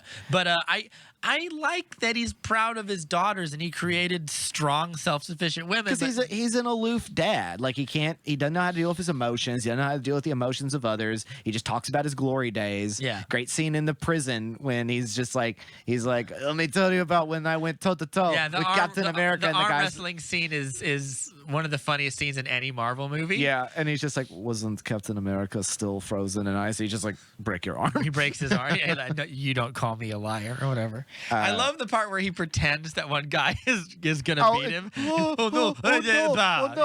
Get out of here. That was great. The humor is so good in it, and it Yeah. makes sense because these characters are so lively. Like again, Florence Pugh as Yelena, because like the whole plot is she's still in the system.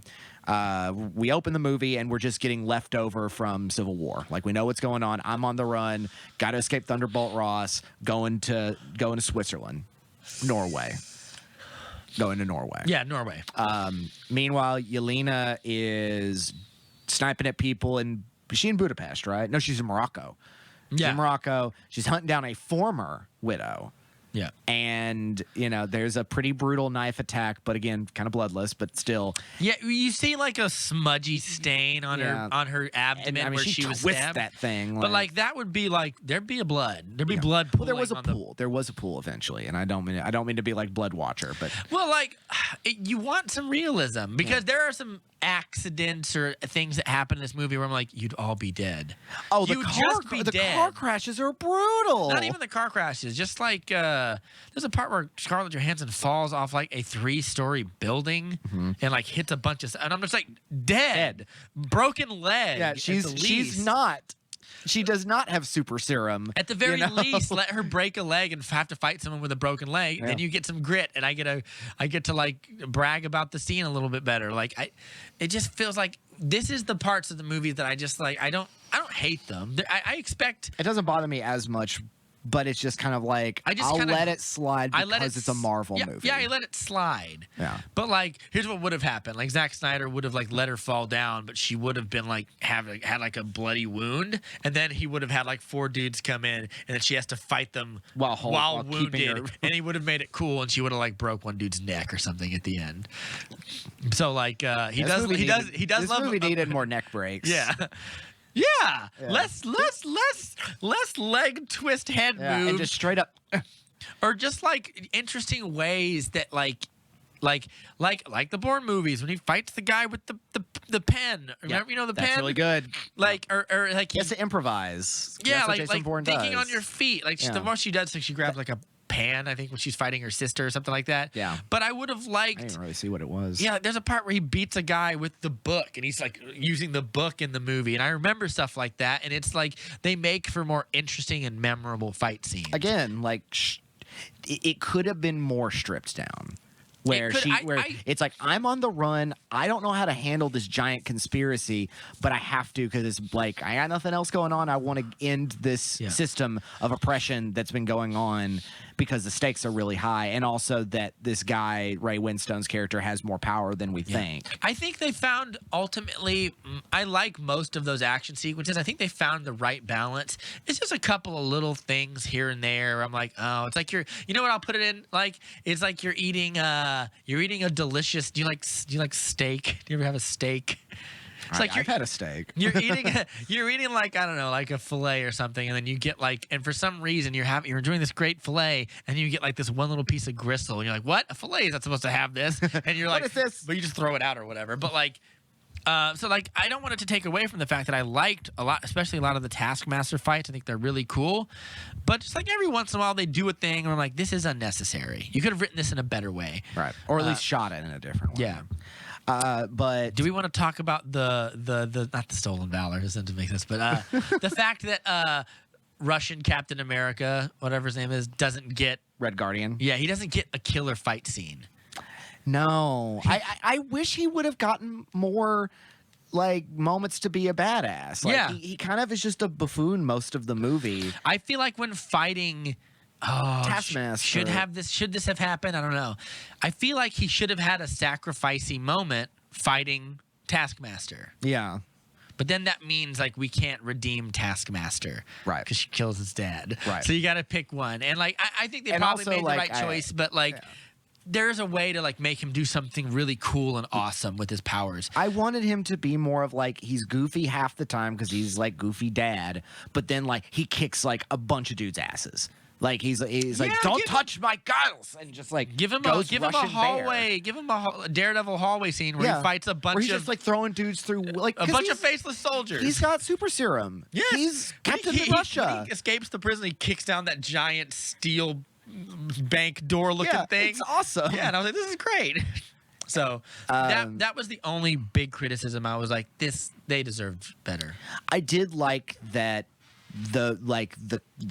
the story really starts with Yelena being released from the mind control and being like, you have to go save the others. Yeah. There's a way that could have been done more clumsily, but they get it out of the way fast and are like, this is why she's not like this anymore, and we have a reason to go. It's like we have a reason to do this. Like in some situation, I can imagine someone being like, "Why is this single story so important when there are greater things at stake?" I mean, no, this is pretty serious. Like this is like a big deal. That's kind of, I think, what the director and the writers are going at is just like they're tackling something. They're tackling something very, very important and prescient and scary and upsetting in a way that works in the nice, slick Marvel thing, which is the world of human trafficking. Yeah, and you can't answer too many of those questions if you're Marvel. Right. If you get too specific, then it's like it becomes a different thing. Because I found myself wondering, like, and I think what they balance it really well. Yeah. Like, no, they do. I was like, what does the Red Room do? What's their process? Like, and then I realized, like, oh, it's probably like horrible psychological conditioning and brainwashing It's and like- it's all like- sorts of horrible stuff. Like, do I really want to see that answered? But 20 girls get taken in, one survives, they become a widow, and then they die for this, and they keep going. It's just a machine. Yeah. It's a very kind of Soviet-esque machine that just it's a meat grinder. I'm just trying to think we of, train like- a bunch of orphans or girls who've stolen off the street. And specifically, they're girls, Yeah. and we train them to be super assassins. And if they don't make it, they're disposed of. And so, like, I feel like it is, would be smarter to. it's that creepy, to it's pick that men. creepy line that Winstone says, where he's just like, I will, my widows will help me take over the world with the greatest resource, Like little girls or whatever. Yeah, Yeah. like the greatest forgotten resource, girls. And it's just like, Why not just use boys? I think it's just like, I think it has everything to do You think with. it's just a personal thing for him, where Well, I think it's a little bit of that, but I think it's also just the imagery of the femme fatale, of the woman spy. See, I thought it was more like he thinks that women are easier to dominate. Or I mean, there's that. control. Yeah, there's Which- that. But I would say that, like, typically, and this is not like, I'm not trying to stir any feathers, a man is typically stronger than a woman. I would imagine a man would make a better assassin, probably. Not necessarily, But- because but there's that- the whole idea of like He wants people that you can control. That's his thing. It's and less than that, it is also just the idea that like the preconceived notion that women are not strong gives them an advantage when they are super powerful. That is a good And point. also, like, also all these women are like, all these actresses are like athletic models. Yeah, Like- that's true. like, Yeah. they're all athletic models. He doesn't pick the uggos, is what you're saying. Well, goodness. I'm but- imagining but- Ray Winstone being like, no, uggos. Can't get into the window. Yeah. And it's like, well, I don't know why I'm giving him his accent, but but I think it is just like, why does Black Widow exist? Because she represents like the beautiful woman who also a Black Widow, literally. My widows are the beautiful slick spider that is the deadliest thing in the world. Yeah, no, I got you. And I think and it's also like the world disposes of and does not care for girls in the same way they do boys. And so they are easily turned into these things because they haven't known anything else. Yeah. And I think And that's these are- kind of why it is that. And I think they make a point of saying that a lot of these girls are like orphans or street urchins or like people that are kind of like if you just kidnap a girl from like a suburban family, like Well, it's like you hear about all this stuff. You would in, hear like- about it. Yeah, like not to bring up the horror of this, but it's like you hear about something like JonBenet Ramsey, but you have only I heard about John Benet Oh, Ramsey? she was a girl in the '90s who was like a model and everything, and was found murdered. And it turned out to be this. It turned into this whole deal that people are still trying to deal with and everything. And she had gone missing, and then she was dead in the basement and all that. It really sucked. Yeah. But then like you don't hear Murder until recent is 1 out of 10. It's murder. no good. Don't recommend unless no, we'll not get into that. But like you hear about these stories of like whole schools in countries in Africa where they just take all the children, Yeah. and they become child soldiers. Yeah. This is essentially that.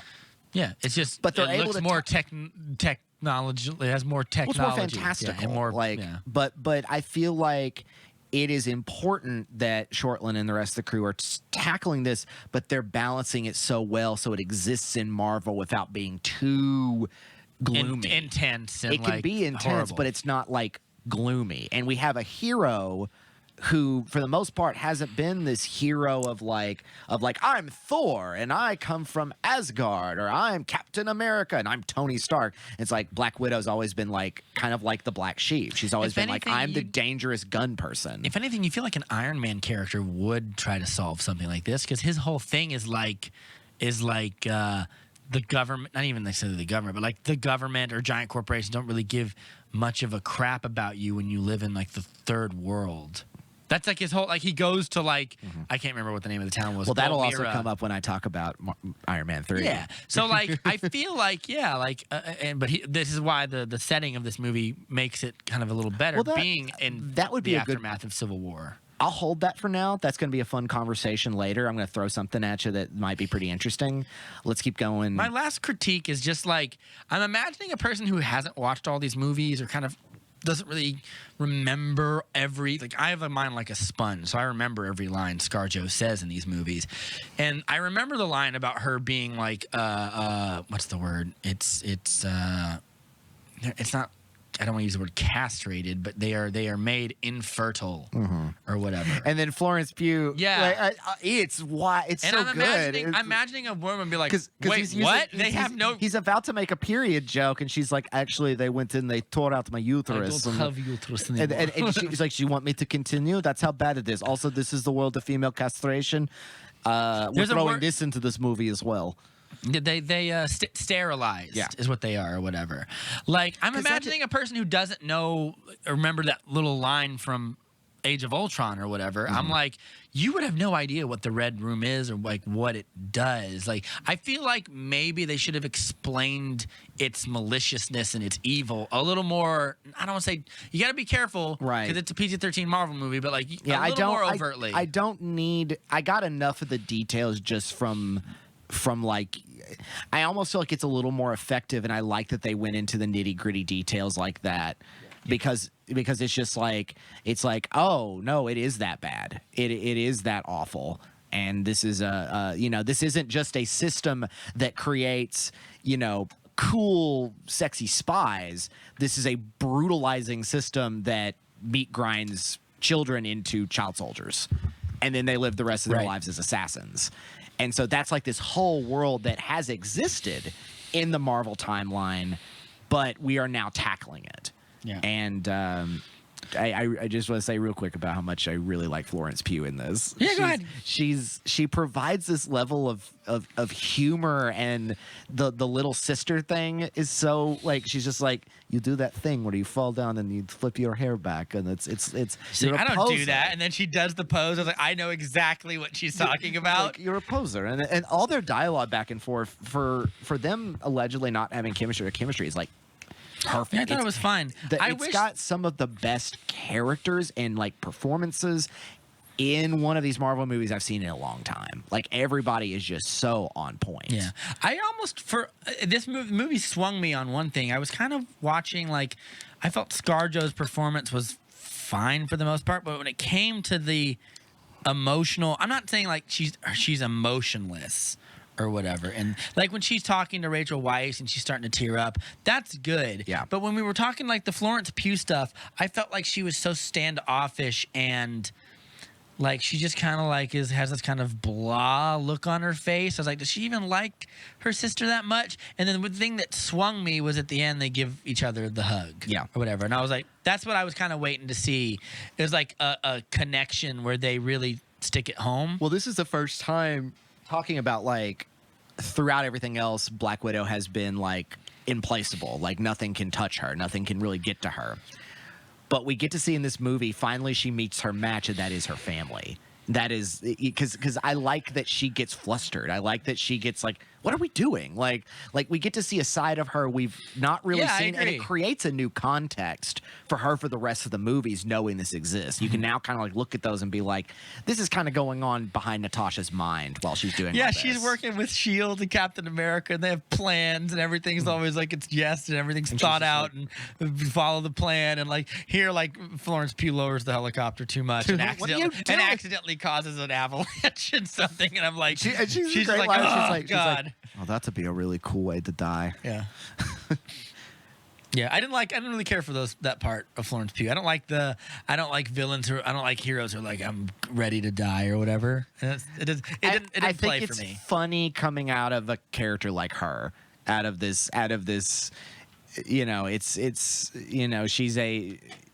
it's fun coming from her because she has this very particular sort of aesthetic, and it's just be like, this will be a fun way to die. I thought it was all right. So she had most of the laugh lines for me.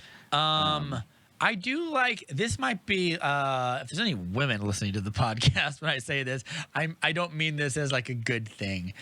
I like in the movie the fact that two things really. Ray Winstone's his fail-safe is like a brainwashed in pheromone response thing. Yeah. The reason I like that is, one, it's very smart. It doesn't require technology. It's just like you've been psychologically primed to react a certain way when you hear these pheromones. And I think it shows, not to get all, I mean, we've talked about like, I've talked too much politics this show, but it kind of has like a weird commentary on toxic masculinity. Did you notice the part where he raises her hand to her and she flinches away? Yeah. It's like he's got this alpha predator sort of thing going on. Yeah, but even more than that, it's just like he wants these women not just submissive, but like submissive, yes, but like he doesn't just want them to be afraid of him, but like they're like, he wants these women to be like, he wants these women submissive and cowardly is not the right word. And again, I'm not saying I like these things, but I'm saying like, well, it makes the whole, it really brings home this kind of thing because it makes sense for this character. And when you look at when the pheromone thing kicks in, you'll even notice like she doesn't look him in the eye. There's a lot of that stuff that I thought was like made me think his character was a better villain. What could have just been a thrown away villain. The whole scene with the whole sequence with him, and because they have this really cool little thing when they we're like, all right, we the reason why she's going to get everybody is he does it to the mom too. Yeah, the mom like there's a part, well, I guess it's Melina. Not we think it's the mom, but it's not the mom, right? Whatever, but like they hint that I'm like when she's like, here's my safe, and I was like, I see those two little face mask things back there. Yeah, that's gonna be used. Yeah. And he tries to caress her cheek or something, and then she at first she flinches and then she doesn't. Or do you remember that part? Well, he mentions she's like playing up the character and everything, and he's like you don't think a daughter of mine can hide from me even under a mask like that. He's trying to take it off and just be like, get that stupid thing off of here. Oh yeah, that is what he's doing. Yeah, I know what you're talking about. I know who you are.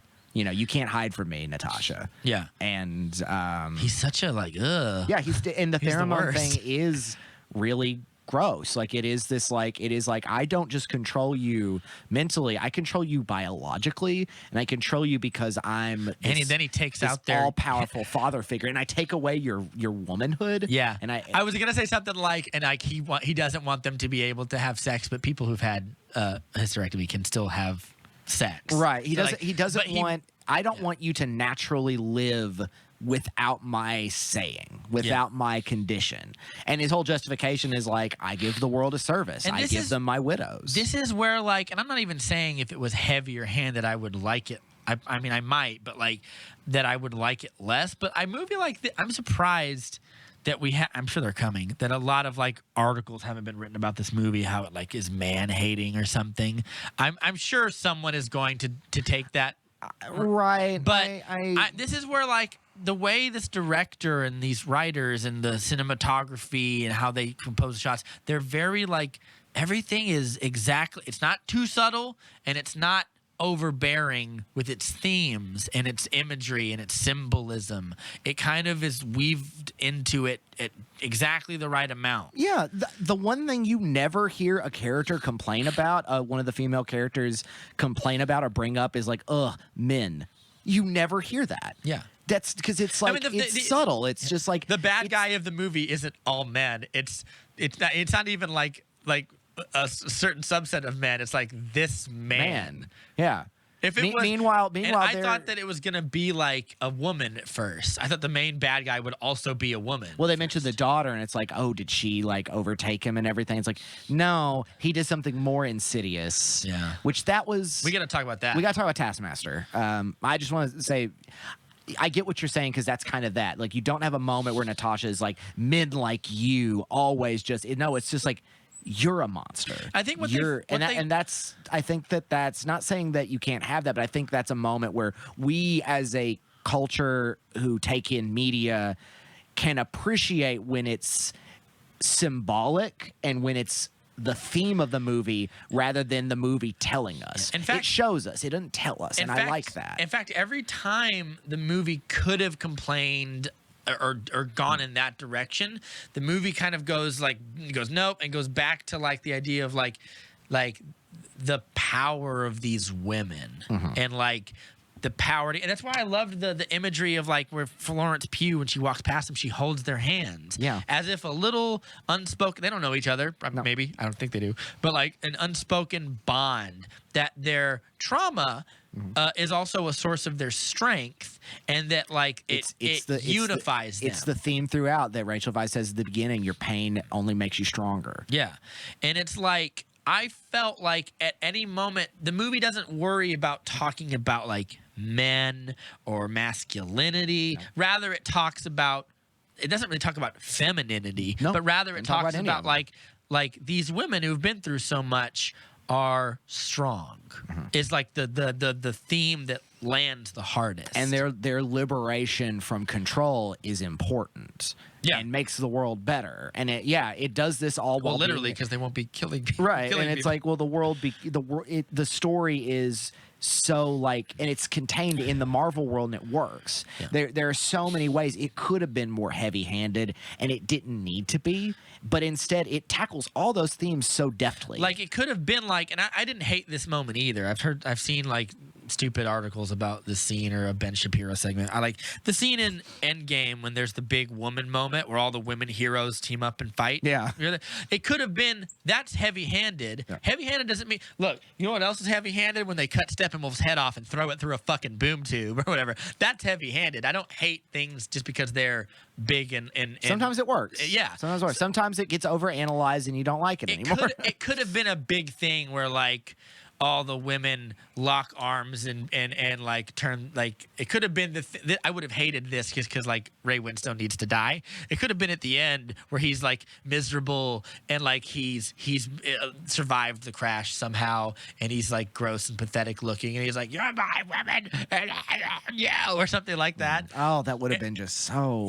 And then they all lock arms and be like, "You don't own us," and they turn around and walk away. Dun dun dun dun dun dun, and they just man, I feel like a woman.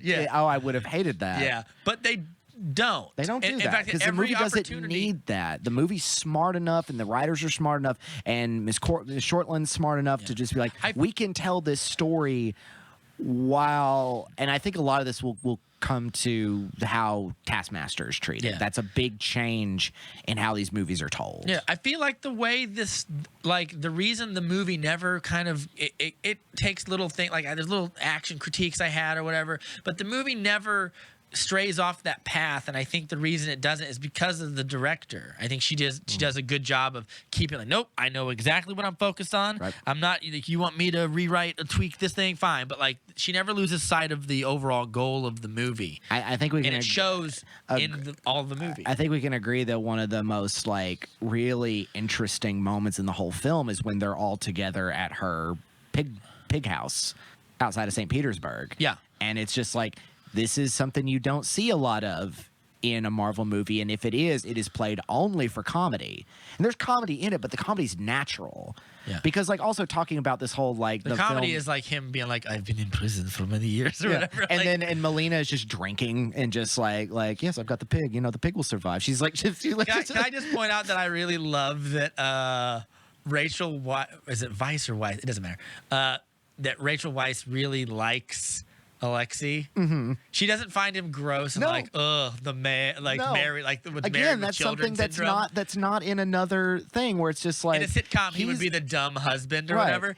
Him being browbeaten is because he's a lame dad, not because he's a guy.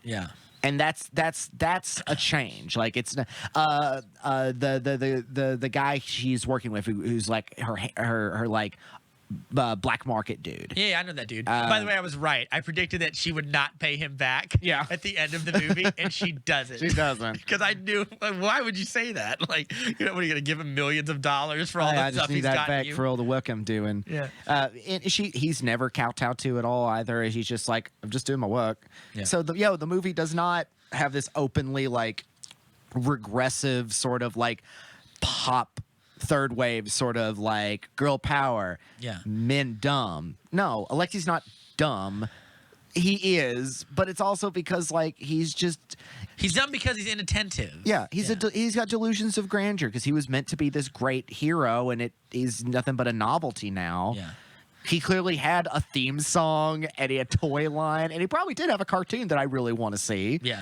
Again, that would be. I kind of hope we see him again in some capacity. We will. None of these characters die. That's also nice. Like the widow family will live on. Yeah, I love that when we puts on the suit again and she sees it, she's like, yeah, like it's like, oh, you're so good. And they're just like, please stop. Yeah. He's like, I'm it's like that. It's like that. The sound your girlfriend makes, and you put on your nice outfit for her that she likes you in or whatever. Oh, Mamma Mia! Yeah. Wooga, wooga. I thought it was sweet. Yeah, and I liked it. They're very sweet. The four of them are. I mean, they're like they worked for a bloodthirsty organization, right? Just the downside of it all. But it never comes off cheesy.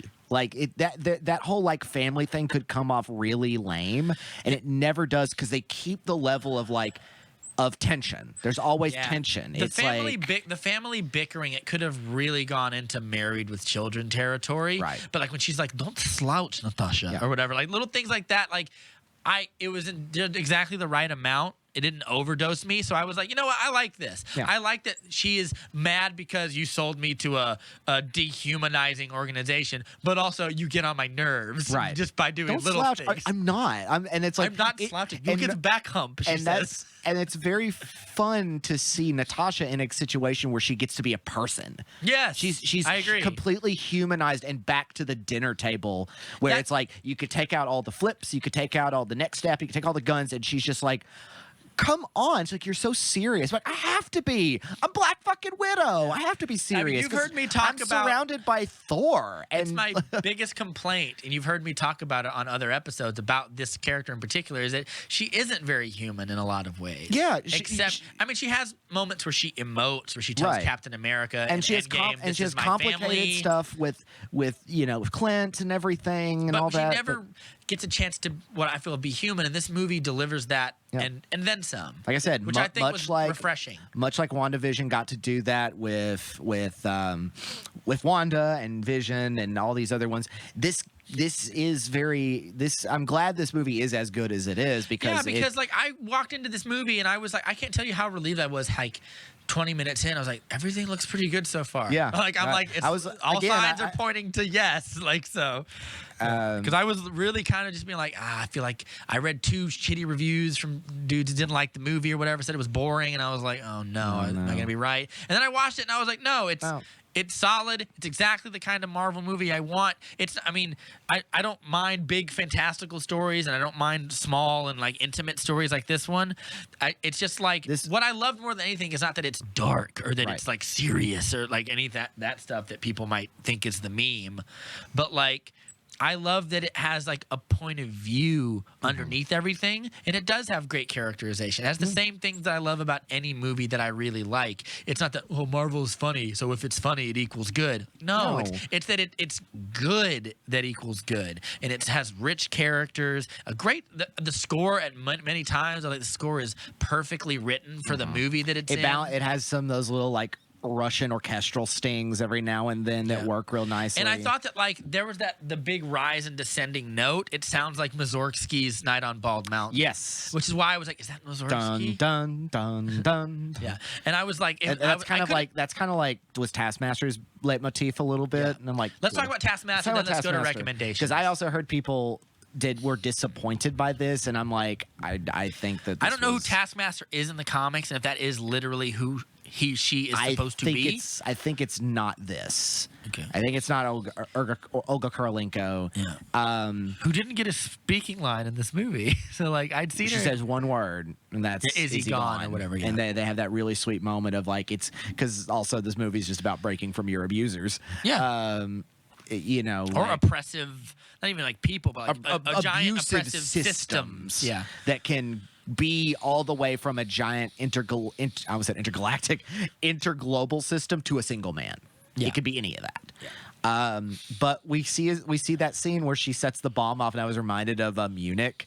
The scene where the little girl goes up and answers the phone, hello, and Banna's just like don't do that, don't do that, Bob, don't do that, Bob, don't do that, Bob. Do you remember that scene? Yeah, I remember that scene. It reminded me of that, and It also reminded me of the scene where also it's that we get the idea that it was like that was what Shield needed for Natasha to do to become a member of Shield was like you got to go assassinate. Well, this guy. I think it's more implied that if the daughter's there, we know he's there. We know he can't get away, kind of thing. Right. Which is pretty. I mean, look.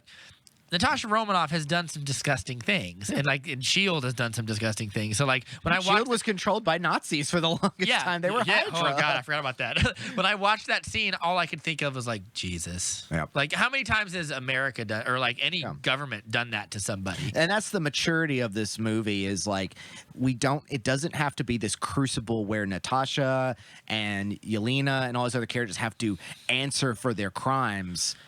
I mean, that's Natasha had one. They're anti-heroes. They're trying to it's. I don't have to sit there and just be like, oh, that's so nice for them, murderers. I'm like, that's the point. This is a redemption story for her. Yeah. At this point, God damn it, Black Widow has already been redeemed. Yeah. It's now her redeeming. By this point in her career, she is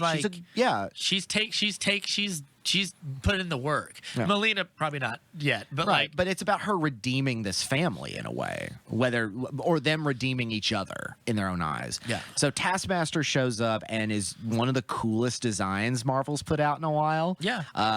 Has I remember one moment you said, is it a robot? Because it's got this visor that's kind of scanning everything. It analyzes what it sees, kind of thing. And kudos to those stunt guys for putting in the work, because the fight scenes that he has, especially the first two that we see, the bridge one, and then when he fights both of them later or whatever, they're really good. Yeah.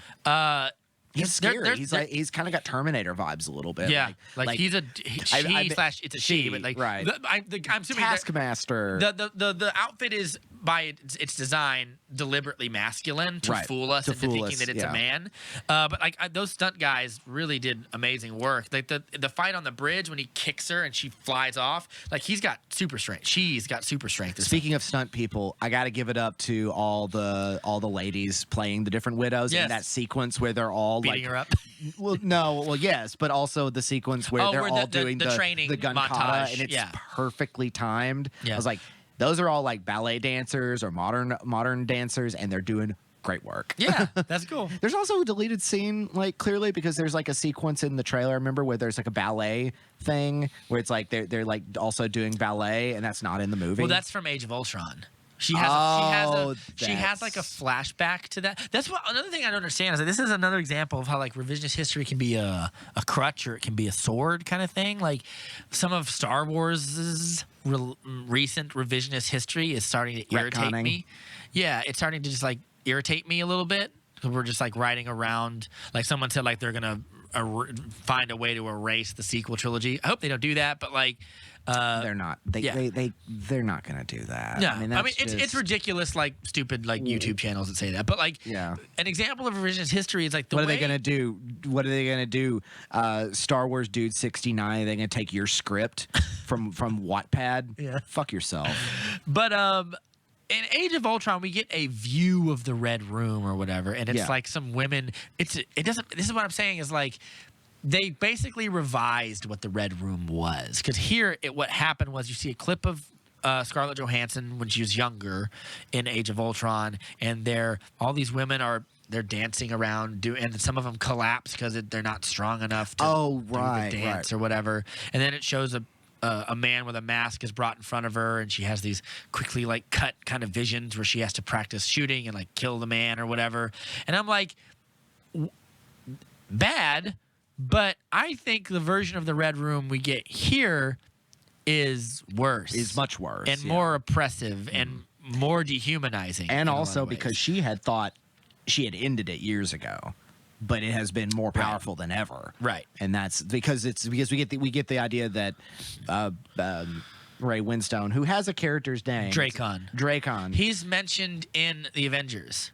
Really? Or Dracoff or whatever. Dracoff. Yeah, because when she tries to interrogate Loki in the glass box thing, and she goes what about your ledger? And he goes whatever, and he says like Budapest. Then he's like the Great Blank Fire, implying stuff that she caused as an agent. And she goes, Dreykov's daughter is a line that he says to her, and her eyes get all like, oh, he knows all this stuff. I don't know how he knows this stuff. Well, he's Loki. Loki. Yeah. But like those are references. Loki may answer that. Yeah. Maybe by the end of Loki, it's like, I've known everything from the beginning. So like those are references to characters we've seen before, and I appreciated it going back and like, oh, we have all these names we've been given. Let's take that history, let's revise it a little bit, and make it kind of canon. Yep. That way, when those come up again on your rewatches, you have these greater context to those, and it gives more weight to the characters. Yeah. And speaking of Dreykov, Dreykov's daughter is Olga Kurylenko. She is Taskmaster.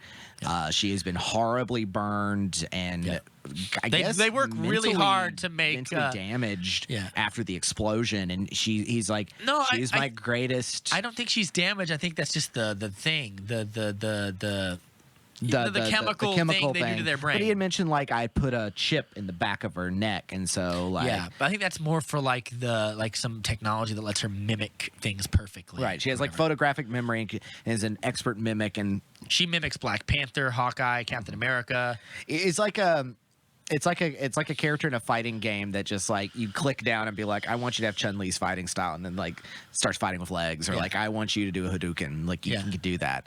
Really cool concept for a bad guy and really effective. Yeah. And will be cool. And it is scary. She is kind of a scary that like the death whole machine. The whole sequence where Natasha actually, they imprison her and everything, and Natasha's like, I'm gonna open the thing and I'm gonna But you come after me. We're gonna try to work this out. She's like, I gotta make good about this, because even Dreykov earlier during the whole crazy interrogation sequence is just like, what are you gonna do? Gonna apologize to her? Are you gonna apologize to her? Like a movie? You can't do that now. The movie's smart enough to be like, what are you gonna? Is there gonna be like this rainbows moment where it's like, no, it's not gonna happen. Because I've turned her into my greatest. It's one of my favorite things in comic books is beating the villain by giving him a hug. It's my Brainiac. There's that Brainiac story I really like where Superman beats him by saying, "I'm sorry, man. I'm sorry that happened. I'll never let it happen again," or whatever. And I was like, I like that. That's not quite what happens. No. Also, they work really hard to make like beautiful Russian model Olga Kurylenko look ugly. Really, well, I don't want to say ugly. No, she doesn't look ugly, but like I'm saying they try. I'm saying they don't succeed. They try really hard, but like. But what they do though that's so good is that in so many other scenarios, this character would die in a sacrifice. Or like realize something and be like, I can't live in this world because of my horrible disability. And it's like the movie's like, no, that's really like ableist and dumb. There's no reason why she can't live in the world. Her fault, and she's not. I don't want to be mean. She's not that badly disfigured. But it's the idea of it. Like so many other movies would be like, I'm a monster and all that. And it's like, you're right. They don't do that. Again, it's subtle, but it's like when she reaches down, when the girls, all of who are former victims of Dreykov, they reach out to her and say, we got a home for her. Yeah, so we're going to take her with us. Yeah, whatever. and it's like, that's so refreshing because, again, it doesn't beat you over the head with it, but that is very like, this movie is not going to do an ableist thing where it's like this monster person cannot live in our world. It's like, it's not we just mentioned Street Fighter. It's not Blanca. It's not Blanca. At the end of the Street Fighter movie, where him and Dhalsim have to like stay inside the cave, it's like, no, she's a victim of a war crime. I would almost like to see, like, they all are victims of war crimes. Yeah. How many of those girls are like Syrian refugees? Like, I hope that we kind of see Taskmaster again in some way. Yeah, I'd love to see some more action sequences with her. Yeah, and the other widows if we can. Like, I love the idea that if Yelena continues on to become like the next, because what they're like, we're getting the building up of this new Avengers team. Like, I'm assuming like this new Young Avengers, and Yelena's going to be in it, and it's like going to be it's probably going to be run by the Miss Marvel, by Captain Falcon. Oh yeah, because he's Captain Falcon. Yeah. Falcon punched. With Bucky by his side and everything, and we're gonna see like this ragtag group. And Captain Marvel is supposed to introduce Miss Marvel as well, which might set up that too. And from WandaVision, Division, Scarlet Witch. The other one, Photon. Photon, yeah. So we're getting like, and so I imagine Yelena is going to be that. But I like to think like, I thought about like Yelena as a character. I don't know why I'm thinking about Capcom today, of Marvel versus Capcom, where like her ability is like if you do her special, she like snaps her fingers and an army of widows come by and start beating you up. Like I was like, she's got like yes, I can do a lot, but I can do more with my friends. And the helicopter shows up and it's all the widows. I think that'd be cool. I think that'd be cool. It's like I am not strong just by myself. I am strong by me and my sisters. It sounds like that moment that I described to you earlier. where it was like, but it would be neat. It would be neat. There's a scenario where I would like that probably. Because the end of this movie, the post credit sequence. I didn't get it. Like, why would? So at the end, like they give Melina a picture of Hawkeye and say, "You killed your sister." No, Yelena. That's what Julia Louis-Dreyfus. Oh yeah, Yelena. Who shows up? So we had talked about this. Like she shows up in Falcon Winter Soldier. But like, when do you think they shot this scene? Because this movie was delayed by more than a year. That's the question. That's going to take some research to be like, was there a different post-credit sequence? But they decided to update it. Did they cut that, or did they wait and do the post-credit sequence later? They do that sometimes. Yeah. They shoot the sequences later or whatever. But because then they're like, well, Captain Winter Soldier is starting to build up this new canon. That's not canon, but this continuation of the story, a new phase. We got to bring Yelena into it because she's a badass, and we're gonna bring Florence Pugh into the Marvel universe, and she's like, also, this will bring, not only will this bring Clint back into it, this will bring in, I just don't understand. What's her name? I don't know. The hot girl, not hot girl. She's going to be played by Hawkeye's protege. I don't know. I didn't know there was a protege. Yeah. Pause. Okay. Pause moment.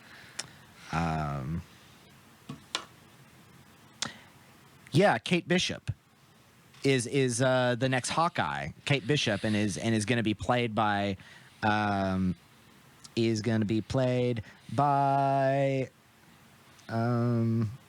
don't know if, Haley Steinfeld. Oh. Yeah. Is that his daughter? It is no, because it's not his daughter. Okay. But it's a character who has been in the Marvel world before. She was involved in a really great series that Matt Fraction did, the latest Hawkeye, that's really slick. Yeah. And Kate Bishop's in it, and she's Hawkeye. She's also a Hawkeye. And so I think she's going to come up against Yelena. So why do they give her the photo of Clint and say like he killed your sister? Possibly two different things. One, they didn't know about the sacrifice thing. Maybe they didn't talk about it. That would be like, well, but Valentina said like your sister did brave, they kind of imply some sort of sacrifice or whatever, but maybe not. But I think that could be general, like, Black Widow. We wouldn't have had Avengers without Black Widow. Yeah, it's true. Awful what that traitor Hawkeye did. Okay. What organization does she work for? She works for the U.S. government. Okay. Well, they must have some hate boner for Hawkeye because they want him dead. I mean, he did go like all Ronin, where he just started going vigilante, just started killing Yakuza, yeah, and like Mexican cartel members and stuff. And I'm just like, So they might be lying about it and just being like, "Hey, did you know that Hawkeye killed your sister?" And she's like, "I didn't know that." And it's like, "Well, you should probably go kill him." It's a way to set up the new Hawkeye stuff and have Yelena be like the antagonist, I think. Okay. We'll see. Feels convoluted. We'll see how it plays out. Yeah. Recons, recommendations? Well, I'm trying to think any lasty thoughts. I have no last thoughts. It's a good movie. You should go watch it. It's a good movie. Go watch it. All these characters survive, so they all have potential futures. Except for Scarlett Johansson. The last thing we see is she's got the shortcut. We do get to see her with the dye at the beginning of the movie when she's... So like, it's like you don't need to explain her coloring her hair. But I liked that. It was like a little like, eventually, someday I'll be blonde. I would just be like, okay. Wasted screen time. There is one thing that was kind of weird with the whole... I loved like the whole sequence where where her and her mother, where her and Rachel Weisz are working out this plan of impersonating one another. You just look on the wall, and it's like that is a perfect Black Widow wig you have there. Of all the things you have, there. Yeah, like I saw that. There's just like a ginger wig there, and it's like, huh. Well, okay. You never know when you need to go and like hiding. Yeah. She has her like her grab and go room. She's got like a couple of wigs there, and one of them is just like, well, you'll never know. I have to, impersonate my daughter sometime. And I'm just like, there are other colored wigs. Really but handy, but whatever. The really nice quality wigs, capable of fooling someone like at point blank, like range, whatever. It's got to work. If it's got to work, it's got to work. I guess I want to lean this right into the movie I just watched last night for the first time, which is Iron Man 3. By Shane Black. Directed by Shane. It is the Shane Blackiest Shane Black movie. Yeah. It's more Shane Black than Predators. Kiss, Bang, Bang. Predators wasn't that Shane Black, in my opinion. That's probably the reason why it wasn't that good. Thought it was fine. Is this kind of Iron Man 3 is secretly one of the best Marvel movies like that no one talks about? Most people, I know a lot of people hated it, and I'm like, most people kind of middle it. They're like, it's fine. It's better than 2, but it's not as good as 1. Talking about what we talked about earlier about movies with the point of view, this stylistically has such a great point of view and does that thing where they take a character like Tony Stark from the very beginning and talk about PTSD, trauma, and guilt. Yeah, because you've never seen this. Never saw this movie before. It's my first time watching it. I had listened to a couple people talk about, and I watched Iron Man again recently. Yeah. And so I was like, you know what? I'm gonna sit down. I'm just gonna enjoy Iron Man 3, and boy, did I enjoy it. I enjoyed the whole thing. My favorite like freak out moment he has is he has a couple of them that are really funny. It's just how did you get out of the wormhole? He's like, he gets up and walks out immediately. Tony, this is a bad look. He's getting on. He's like, I'm freaking out here. And then there's one part where he was like, the kid from the other kid who's like the kid from Tennessee, the kid who doesn't love him or dad doesn't love him. Basically, he's like, do you have like PTSD? Are you like, did you get it fighting the wormhole? Are you okay? Are you? And then he starts like slowly freaking out. I wouldn't if you didn't stop bringing it up, bringing up the thing, because this is also brought up in Black Widow, is that thing where Yelena's like, well, of course he's not going to come after you. You're an Avenger now. They'll send one of the big ones. I was like, what are you talking about? Big ones? Yeah, like the space Viking god from like the space. Oh yeah, you kill Black Widow. Thor comes, is like, what's going on here? Like the space god from above. Yeah, you kind of don't want to get that on your side. That kind of was a cool perspective too. I love the idea of like, you'd think it's so obvious, but when you think about it, like the idea of an Avenger would be scary. Yeah, to, like, if you're a criminal bad guy, organization. yeah, it's like, oh, we like if you turned on your they're like fighting aliens. Maybe some of them not so much, but if you turned on like your like light and you saw like Falcon and Ant-Man were there for you. It's like one of the boys are there. Yeah. Not like, I mean, obviously, they're not that bad. Not going to hop in his mouth and expand and blow him up. Yeah, but like... But they're going to beat the shit out of you. But it would be like, there's just no way. And there's powerful individuals. Like, if Thor shows up or like Iron Man showed up, I would be like, it's done. It's over. It's done. That's why the story of Black Widow works for Black Widow, because it's so perfectly fit for her. So I have questions about this movie to keep going. Very great opening sequence where it's just very Shane Black. It's so Shane Black because it's just Robert Downey Jr. narrating like, yeah, it was 1999. We create our own enemies. Yeah, it's like a wise man said that, and I'm saying it, which is basically the same as two well-known guys saying it. And he's like, or whatever. And then he goes, "Let me start again." And he's like, and then it starts to this Eiffel is about the 65 or whatever. It's so good, and it opens with blue by Eiffel 65. I don't deny there are good parts to this movie that I think are Guy good. Pearce is really good. Like, is he? He's when he's all fiery. He's like, I'm the Mandarin. And I'm like, boo. Yeah, but that is really well put down when it's Gwyneth Paltrow who kills him. That felt satisfying. I guess. I thought that was kind of weird. I was like, there's the honest trailer where he's like, he gets beaten by Gwyneth Paltrow in yoga pants or whatever. And I was like, it was refreshing. It was refreshing. That's like Pepper. He's most brutalized by Pepper, and Pepper kills him. I'm like, cool. That's all right. Yeah. Poor Rebecca Hall just gets offed unceremoniously. Yeah, she kind of doesn't get a lot to do in this movie. Yeah, she betrays, and then it like no, and he's just like, fine, shoot. It's pretty rough. Yeah. Again, now going back to what it is like, I really love that this is so stripped down. This is so like, and I know this is a big complaint. He spends very little time in the suit. But there's a lot of suits and when he does, the suit runs out of batteries. There's constantly malfunctioning kind of thing. I like that. That really works. The whole scene with him and Ty Simpkin, the kid, is so sweet and so like legitimately endearing. And I was like, oh, I really like this because Robert Downey Jr. is a good actor. And again, he just gets to just be Tony. And you get to see him kind of dealing with that. And just like that, he's dealing with his relevancy. Like, am I relevant in a world where there are gods and aliens and monsters? What am I to this world? And he's like struggling with that, trying to find himself. Like, the wormhole sucked because I'm a human. I'm mortal. I saw a giant space armada coming towards like Earth, and I destroyed them. But I was like, there's got to be more of those out there. I'm a man in a can. I'm not a god. Like it's this really it's something that I wish kind of stuck with the rest of the series because I feel like Tony. Though the problem with this movie is that like Marvel didn't really know what they were doing.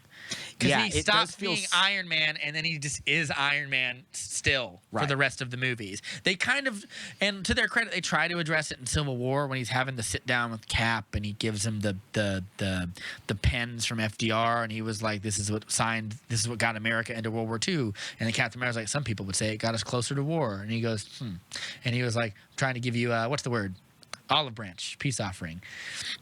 And whatever, and he goes like, yeah, like, you know, we have a lot of problems and you need to sign these accords, Steve, because they'll listen to you. And he goes like, look, he's like, we've had, you know, what happened in New York, and then, you know, we had Hydra, and then, you know, Ultron, my fault, or whatever. And like, he's just kind of like trying to convince him, and like, and then I told Pepper, like him and in the story, it's established in Civil War, probably because Gwyneth Paltrow didn't want to do the movie really, that he was like, him and Pepper are on a break or whatever. And he goes, oh, I'm so sorry. And he goes, no, it's all right, it's nobody's fault. And he goes, I told her I would stop being Iron Man. Like, and then Hydra happened, and then Ultron happened, and then this happened, and then I never stopped. And he goes, because the truth is, I don't want to stop or whatever. And they kind of it's revisionist history done right versus like what some of the Star Wars stuff is doing, which I don't like it. Where like you try to make sense of something in a way that is a character-based thing. But that makes sense with Disney Marvel being like, we don't know what to do with this plot, with this movie, because it feels like it exists entirely in a vacuum. Like, because this is one thing where it's like, as we mentioned before, unlike Black Widow, where it's like no one's going to come help Natasha. Yeah. Where's Hawkeye? Where's anybody going to that rubble being like, where's anybody getting interviewed? Tony Stark's house was annihilated off the cliffside. Should we check it out? By a terrorist. Like, again, aliens and shit, but a terrorist bombed them. It's like, no, Thor has to show up and be like, my friend is alive somewhere, and I'm going to fight him. I'm going to find him, and I'm going to kill whoever did it. I'm going to kill whoever did this. But that's one of the better sequences, by the way, when he has to get out of the thing, but the suit sucks and it's not working. Yeah. And there's the part where he I think there's a part where he gives it to Pepper. Or no, like Pepper has it first and like gets him out, and then he takes the stuff from Pepper to him or whatever. It's all right. There's the whole great sequence when he's tied up near the end of the movie, and it's just like when I'm telling you, I'm going to kill you guys. I'm going to kill you guys. You should all be dead. You should be dead right now. You're going to be like a puddle on the ground. It is very funny. Like I quite like. That's that good Shane Black writing. Yeah. I also, when I saw this movie, I saw the trailers and they were very dark. He's pulling the Iron Man through the snow, right? And I'm like, it was just false marketing. Yeah, I would rather they marketed it. People are like, this is going to be this really dark movie. And it's like, it's wacky. It's and not. Like goofy.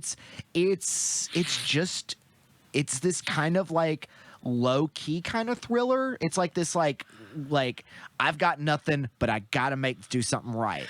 Yeah. And also, I like his Home Alone moment where he crafts a bunch of stuff when he like invades that mansion. Kit. When he invades that mansion, it's so good. Yeah. The thing with Guy Pearce is, I do wish it was something else other than just like he's a fireman. So I can explain a little bit of the comic backstory to that. That's from the Extremis storyline, which is referenced in the. I mean, Extremis is all over this. There's also like, but Extremis, I would argue, is better. It's better because it's kind of turned into like Extremis is like a big deal. Like it deals with Iron Man's morality and like having to kill your enemies essentially because they're these unstoppable like Superman or whatever, and he has to find a way to do it. But I here feel they're just like also they should have touched on this more, that the fact that all these people are essentially veterans, they're essentially like wounded heroes, who have been, and Miguel Ferrer, the late Miguel Ferrer, plays the vice president, and it's like he's kind of involved with because his daughter has a missing leg or something. Yeah, and it's like that needed to be a moment where it's like, I understand why you did that, but like Adrian, what's his name, is a bad guy. Adrian Killian. Yeah. Aldrich Killian. Aldrich Killian is a really bad guy. Just a waste of Guy Pearce, in my opinion. He's such a good actor that like they could have done more with that. He was a little more, especially coming off of watching Ray Winstone in the last one, where he's so grounded and real. Yeah. And Killian is so over the top. And just like goofy and like, I'm pretending to create a terrorist. I'm creating a crime that doesn't exist, that already exists or whatever. And I'm just like, what? Why? Well, that's the you thing. can't find a way to market this technology without doing this. Like, the most controversial thing, I messaged a friend about this, and they said, I like that movie except for the Mandarin bullshit. And I was like, I think in hindsight, this is incredibly clever. I don't know if I'm in the middle. I don't think it's clever, but I understand people who are like, the Mandarin is a Fu Manchu racist stereotype, which is why they got rid of him for Shang-Chi and created like a new character, which is Tony Leung's character or whatever. For the better, as far as I'm concerned. But they're still kind of keeping it. But like, so like, I get changing it, but it doesn't, and I think it's funny and I enjoyed it from a humor level, but I don't think it's necessary to the movie at all. I also think it's kind of a commentary on Ben Kingsley as an actor, because he's like ethnically ambiguous enough to play anything. So of course he's like, I'm the Mandarin and all that. And he's like, I don't know, my Leah's great. And this is like, they caught me, I was a drunk, and I was on the pills. Yeah, well, that's what Aldrich says. Apparently his Lear was the toast of Croydon, wherever that is. Like, wherever that is. Here's my take on that whole thing. It is ingenious because it's Shane Black's commentary on the fact that wealthy Americans have propped up third world terrorists for years and then blame it on them when it's their actions that armed them. Yeah. I'm like, oh, much like Osama bin Laden, who was armed by the CIA. Yeah, to fight the Russians. To fight the Russians. I was like, that's what this is, without being too obvious about it. Again, it's subtle enough. And it's also him.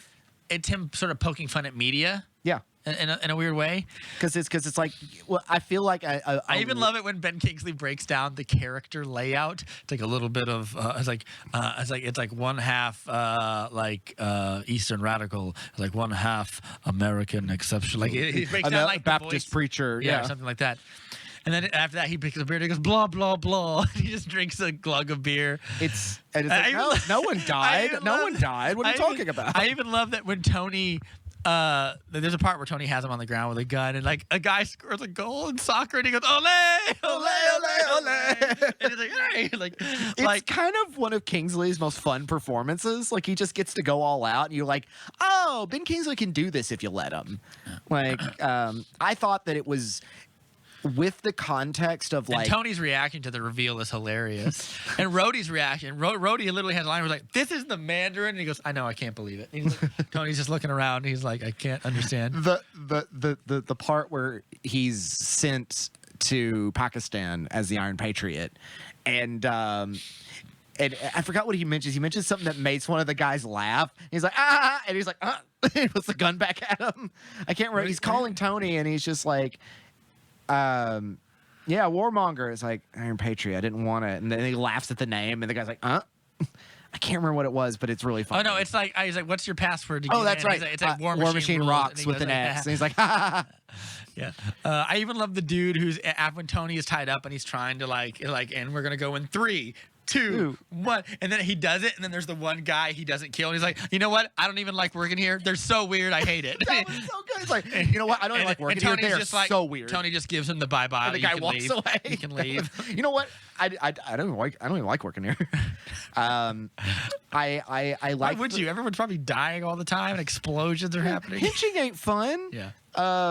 I again, this movie had a little bit more edge to it, like just the idea of the bombs and everything, and these vaporizations, and bringing in this whole thing of like manipulating soldiers and all that. It makes Killian much more cruel and but evil. it's handled so like they don't really address it that much. And I understand all that, and I still walked away from it being like, this is one of the more enjoyable Marvel movies I've seen. And maybe it's because it does just exist in this vacuum.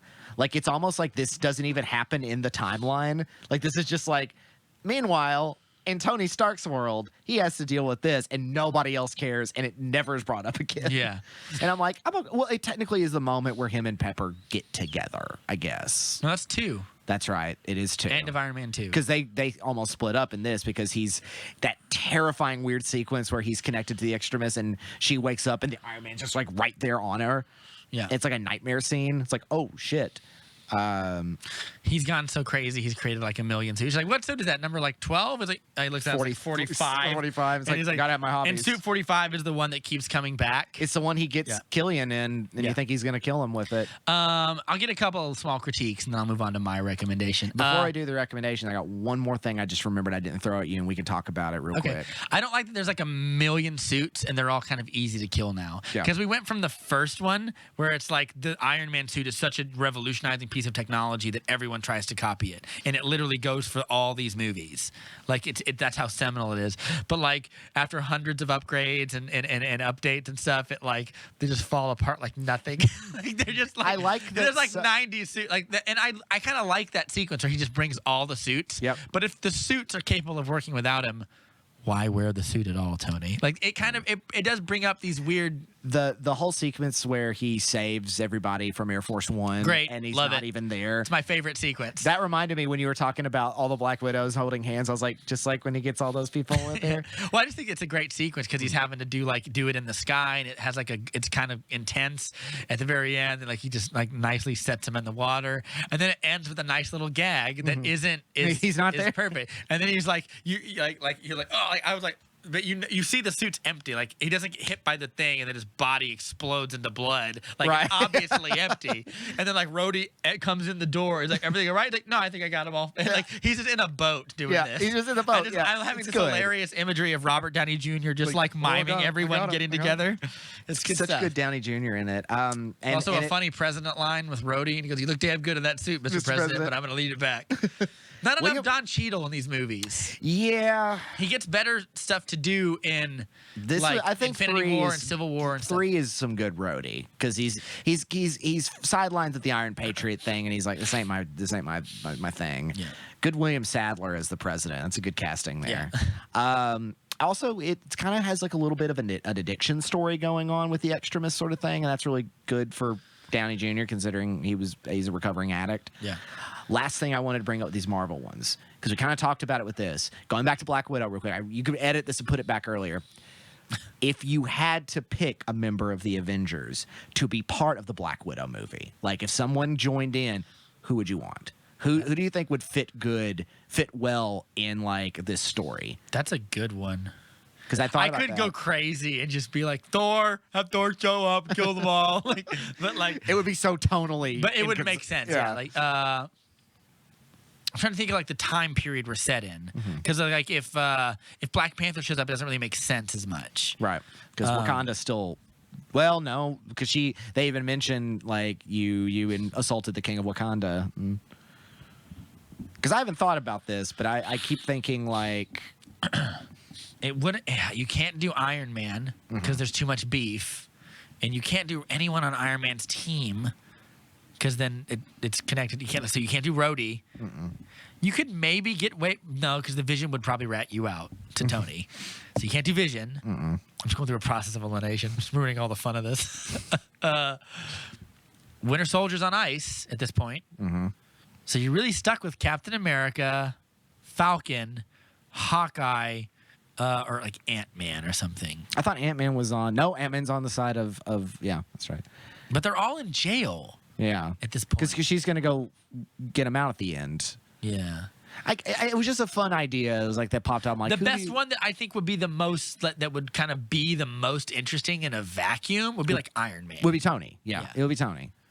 Just like a scene where he helps her with something or something like. Because I mean, the thing that makes the most sense is like you ask him to help you destroy the thing in the sky. Right. It's Whatever. Like, I might lend you a little helping But hand. like, I don't think that like but then it takes away her arc or whatever. Right. So like the kind of best way to do cameos like that is like Ant-Man or Doctor Strange. So like Doctor Strange shows up in Thor Ragnarok for a bit, or like Falcon shows up in Ant-Man for a little bit. I don't know if you've seen Ant-Man. Have you seen Ant-Man? Mm-hmm. Yeah. So like, there's a little scene where like they have to get something and Falcon's there. Like the best thing is you have a little micro quest before the big quest, and then the guy helps you with the micro quest. Right. Like that's the best way to do it without derailing your story or whatever. But the one I would probably say is like Tony or Rhodey or something. Yeah. It'd be like have a little connection there. But that was a fun idea. What is your recommendation? So I kind of have two. I'm trying to think. Yeah. Probably should do one since we're already running. No, I'm trying to think of which one I'm doing. Oh, okay. I watched Chris Pratt's Tomorrow War. Okay. Yeah. How was that? It's already got a sequel. People are talking about it. People are talking about it. You know what, Rob? People are talking about movies. It's good because if they didn't, then why would we be here? We would be outlawed from talking about movies. Oh, we do. They would be sending the protocol. This movie. How do I best explain this movie? This movie is a bunch of conflicting themes that nobody lands well, but nobody abandons either. Mm-hmm. This movie is it's always a good sign. This movie is Edge of Tomorrow light. Okay, I kind of figured that was what it was going to be. Yeah.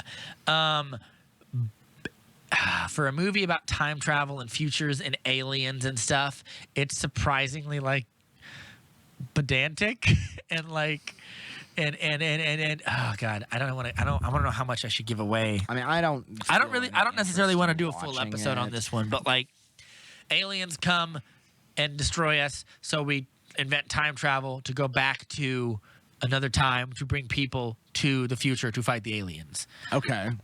We don't figure out what the aliens are, why they're there. We get a small attempt at that near the very, very, very end of the movie, and it is kind of boring and whatever. The aliens are just destroying monsters, and I feel like that's weak sauce. Not interesting. They're like velociraptor things, kind of, okay. but with like weird spindly tentacles and stuff. The design is all right. So it does kind of remind me of, the Edge of Tomorrow has those really cool, like, tendril creatures. Yeah, The Edge of Tomorrow is a better version of this movie, essentially. That's already a really good movie. So. Yeah. And, like, there's, like, two ways. Like, there's a... So when they institute a draft to take people to the future war thing, and, like, there's a part when everyone is, like, basically, they're all sitting together about to be, they got to boot camp basically, and boot camp is immediately cut short by a person coming in and saying there will be no push-ups, there will be no pull-ups, or any of that stuff. Basically, you're gonna get like a quick rundown and you're just sent to the war. And all I could think of is like, what a horrible idea to fight a war. At that point, you're just some of the people don't know how to how to accurately shoot a weapon. Yeah, how you're to just reload sending people into what the safety is. Yeah. And I was just like, oh god, ask me some questions about this movie so I can formulate my thoughts who is better. Chris Pratt's character? Chris Pratt's character is he's probably exactly what you think. He's an all-American ex-Marine. Yeah, buddy. But he's also like he's a biology teacher for a school. Okay. Is that like Mark Wahlberg being a science teacher in The Happening? It's more convincing than that. Well, it's because the movie opens up strong enough. Like it just kind of loses its way with a bunch of themes. Because there's a it's cliche as fuck, but it got me. Like I say, some things are cliches because we like them. Right. But fair enough. When we open the movie, Chris Pratt they're hosting a party at his house and they're watching soccer No one in America watches soccer. I love soccer. That's how I know this. Soccer. But like, because his daughter loves soccer and they're watching it or whatever. And So his he's wife, a family man. yeah, and his wife and his daughter there, and he is on the phone with people being interviewed for a new job that he's really excited about, and he wants to get this job. Or Now, whatever. at this time, does this future war draft, is it like common knowledge or is No, it? it's about to happen. Oh, okay. And so we don't know. And like, so what ends up happening is like as they're having this convo and like Betty Gilpin plays his wife or whatever, Oh, and like he goes out and they're asking like, all right, and you can tell the conversation's about to take a turn. And like, well, what leadership qualities do you have or whatever? Leadership qualities, like, well, like, you know, I led I led CSAR missions in Iraq or whatever, you know. Being in the military definitely helps you for leadership, especially when you're dealing with a bunch of like unruly teenagers and stuff. And they're like, yeah, we're looking for private sector experience. And he's like, well, wait, hold on now. Last time we talked about this stuff, you said private sector experience wasn't really necessary, you know, whatever. And they kind of come up with a bullshit reason to not give him the job. Right. And he walks back inside, and he told his wife when he came back inside he would have a new job, basically. And she sees immediately that he is upset and that he's kind of sad or whatever. And he sits down and he's watching the thing, and his daughter, I can't remember what she asked him, but she asks him a question, and he goes like, he kind of does the pursuit of happiness speech. Is like, don't let anyone tell you you can't do something. If you want to do it, go out and do it or whatever. And he has a moment, and it's kind of cheesy, but for some reason it just touched my heart a little bit, where he was like, I am going to do something great one day or whatever. And I was like, oh, shucks. Poor Chris Pratt, multimillionaire, ultra man. handsome buff man. Is Chris like, Pratt. one day I'll be. And then in the middle of the soccer game, the time travel people come down and be like, well, we need your help. It's like in the middle of like the World Cup final, and I think it's clever because soccer is the most popular sport, and the World Cup final is the most watched sporting event. Yep. Always. So like it's very clever that they did that. They're like, hello everyone. They come down. We know It's you're all like watching. a big thing, a big light, like a tunnel of light just brings these soldiers down. By the way, I would immediately freak out if I was one of the people on the field. They all just kind of like deal with it. They was like, but like I would immediately assume, oh, they're here to kill us all. Yeah. They're from the future. They're here to kill us. They're here to kill us to stop climate change from killing us all. Right. But It's like, I'm so sorry, but we have to. We are initiating and protocol. a lady comes out and she says, we are from the future, 2051. There's aliens have come down and they have destroyed everything, and we need your help. And then title sequence, boom. And they start going through like a quick little montage of what the next 6 months look like, which is like they institute a draft, and the draft is like you go to there for 7 days and you come back, anti-war riots are happening and stuff. Like, it's like, I'm not fighting a war that doesn't exist. Should we have to fight for the future? And I'm like, you probably should. 'Cause Yeah. if there is no multiverse, then you should probably fight for the future or whatever. And like everyone's afraid of getting drafted, and there's a whole bunch of upheaval. J.K. Simmons plays his dad, who he doesn't talk to anymore. Hey there. And stuff. And Stricker Simmons. spoiler alert: Chris Pratt gets drafted. I will say this: He's going to the Tomorrow War. yeah, when he does get drafted, there is a nice moment where like they try to explain away time travel, and like someone asks, "What's the logical question you would ask if like we're using time travel to defeat this war?" Just think. How does this work? Well, like before, let's assume that time travel does work, right? Okay. What will happen to me being gone from the timeline? You're close. It's why don't we just go to the beginning of the war and kill them then, or whatever. Oh, and then right. they ask questions like that. I was thinking a little bit. I was like, what if I've gone yes, for the good timeline? job, movie. Why don't you do that, movie? And then the movie was like, well, movie. Well, the reason why movie watcher. I knew you were thinking that. The reason why we reason. can't do it is because I can't remember what it's called, the bridge, the tunnel, whatever the euphemism they have for time travel is like, well, we can't send you to specific times. There's a two-way bridge which takes you from here to the future. We can take you back. We can take you back 7 days from whenever you came, but like the window is always moving forward. Kind of like what we talked about earlier about time travel. So like you can't go back to Expansion, before. everything. You can't go. When we send you back, we don't send you back before you were drafted and sent. You come back 7 days after you were drafted and sent, and the next batch will be 7 days. Arrive in the future 7 days later than you were, or whatever. Like that's how it works. The other thing I was like, is if you okay, die, but if you whatever. die in the future when you came from the present, does that affect the future? Well, we'll get to that in a second. So, Okay. like, first of all, when they said that, I was like, whatever. Way to nuke your cool time travel concept in the bud immediately. Hey, Like, it's not time travel, it's future war. It's about getting these greenhorns out to fight aliens. whatever. But so you asked the question of like, well, how does it affect the timeline? They only draft people that are already dead by the time that war rolls around, so it doesn't cause a paradox, which is weird because I'm like, So everything they do from the time that they left. so Chris Pratt's character will be dead by, I think he dies in like 10 years. You know where I'm going to go with this. So the next 10 years, if he dies then, like I go to the war, I die and then, there's still 10-year gap that it's like he would have affected things. Now those things have dramatically changed. I mean, if you die, yes. I mean, I don't know. I don't know. Like, well, if he Again, cool concept that it's like, oh no, I got killed in the. You're asking like, and all of a sudden there's like a building there. Wouldn't his death in the future war cause a problem in the past that he came from, essentially? Yeah, that would affect the future because he was never there those 10 years. Well, we don't know. Don't worry about it. Yeah, like Hey, don't worry about it. is the multiverse real? We don't know. That's a question or whatever.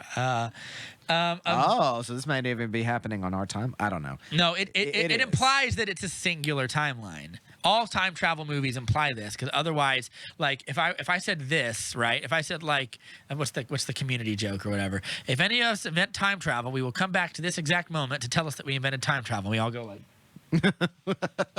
damn it, Damn it, when none of us did it. But It skews into this tangent. yeah, but like they imply that when you time travel, what you actually do is you create an alternate reality where those things didn't happen or whatever. But they don't imply that. They imply this is a singular timeline, and that they choose people who will be dead by the time the war begins, so they don't create paradoxes by being there. Okay, I see that. Which is, But I guess, like if the aliens have already killed most of everybody, that wouldn't be a paradox because you're already dead. yeah. And as soon as we arrive in the future war, I imagine it looks like an apocalypse. yeah. Like, and also Half the population is probably dead. also the little tunnel they go through that drops them into the future, whatever. It drops. I don't know. They don't even explain why it happens, but like apparently it malfunctions and it just drops them into the sky, falling to their deaths. Like Chris. This is just Chris like Pratt, Fortnite. Yeah, Chris Pratt and our main characters fall into a hotel pool on the roof of the hotel, essentially. And one of the cool things I will give And Chris, a few other people just go, to their dead. Yeah. One guy literally like hits his head and just like falls forever, dies.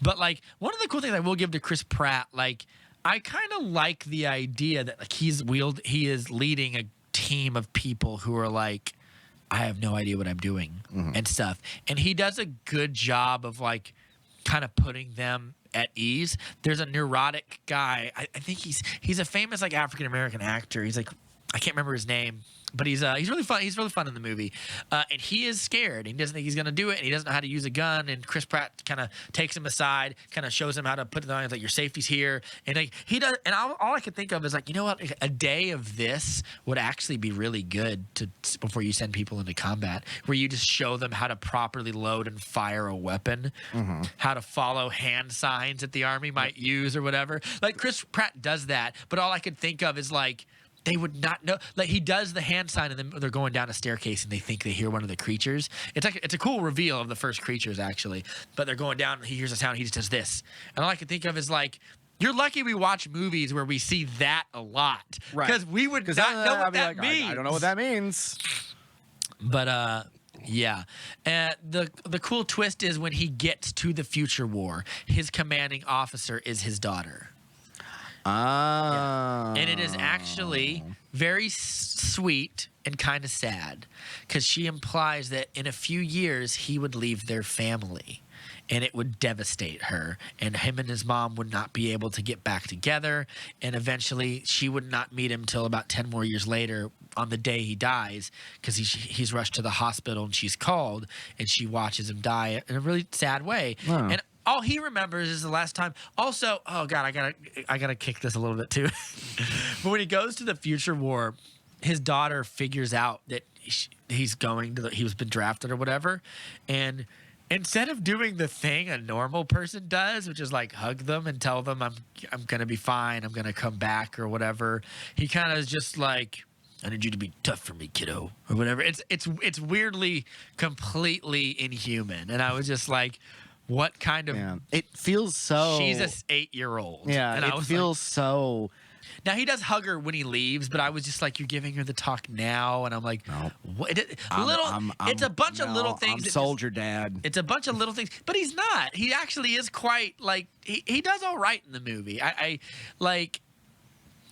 His best moments are when he's being like human with somebody, like the people that are under his command that he is just thrust. Like when they're on that hotel pool and there's just orange lightning and thunder. It's just crazy looking and like big CGI like landscape kind of thing. Like the first thing that happens is like the command calls in and is like, we need you guys to go and rescue something. Like, who's in charge? Who's in charge? And he goes, this is I can't even remember his name. It's like generic white This is Chris name. Pratt. Yeah, this is Chris Pratt. And he goes, Chris, I see you led combat missions in Iraq. Like you're the new chain of command. And You're the COP. he's like, great, or whatever. And he has to tell people what they're gonna do and get them up to speed. It's kind of nice watching him do that, and like there's a no man left behind kind of moment where he kind of endangers the mission to save a person who falls through like a highway. Also, there's a bunch of like badass motherfuckers who have already done like 4 tours of duty to the future war. One of them because he has cancer and he's gonna die, and he's like, I'm gonna die the way I want to. And he has like he wears these claws that he takes from these creatures. There's some cool cool stuff in there. There's a cool firefight. All I could think of is like, I like the part at some point a bunch of people shooting guns at creatures that aren't there gets kind of boring. Like those kind of movies versus something like Starship Troopers where, you know, there's impact. Like you watch that green blood go fly up and limbs flying off and everything. But even then I would argue like movies like that just don't play the same. That worked because we hadn't really seen a lot of movies like that. No. But by the time this movie comes out, which is very much kind of Starship Troopers. Yeah. So like I think that what happens is like there's a weird law of diminishing returns. There's a big like they live in a big walled off like ocean thing.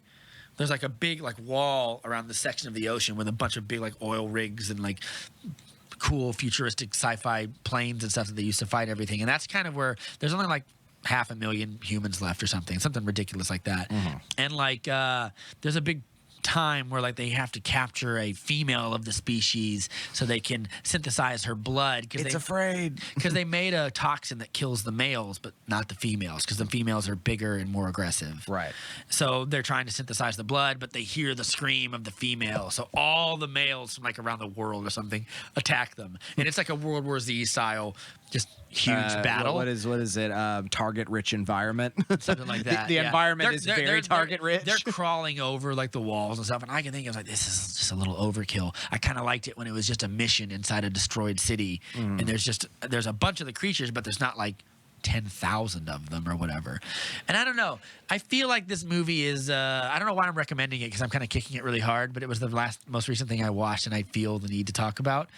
It's just a weird movie and like that whole theme of you can do whatever you want and one day I'm gonna do something special with my life never really comes back. And they don't really stick the landing. Good theme to kind of stick now in the whole movie theme about of, literally the future. There is a theme of like abandoning your family, and J.K. Simmons plays his dad, and at first he goes to his dad to try to get they have a thing that they put on your arm that will take you to and from the future war, and after your tour of duty is done they take it off you. He goes to his dad because his wife is terrified that he's gonna die in the future war, which he probably will.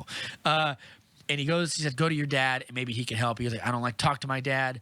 My dad abandoned me when I was younger. I don't want to talk to him. And they actually have a really great conversation that is the most human part of this movie, where he was like, oh, you only come to me when you want help. He's like, what?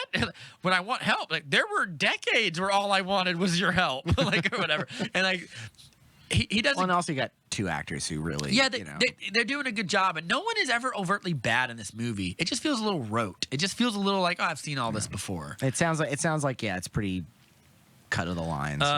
And like there is a part where J.K. Simmons, of course, you don't have him for one scene. He comes back at the end when they're trying to find out, wait, how do these things get here? Spoiler alert, they were always here. They're buried in the ice. Stole it from War of the Worlds or whatever. They're buried up in like a big glacier or whatever. And we climate changed ourselves into... Yes. And then they thawed out and they just appeared one day.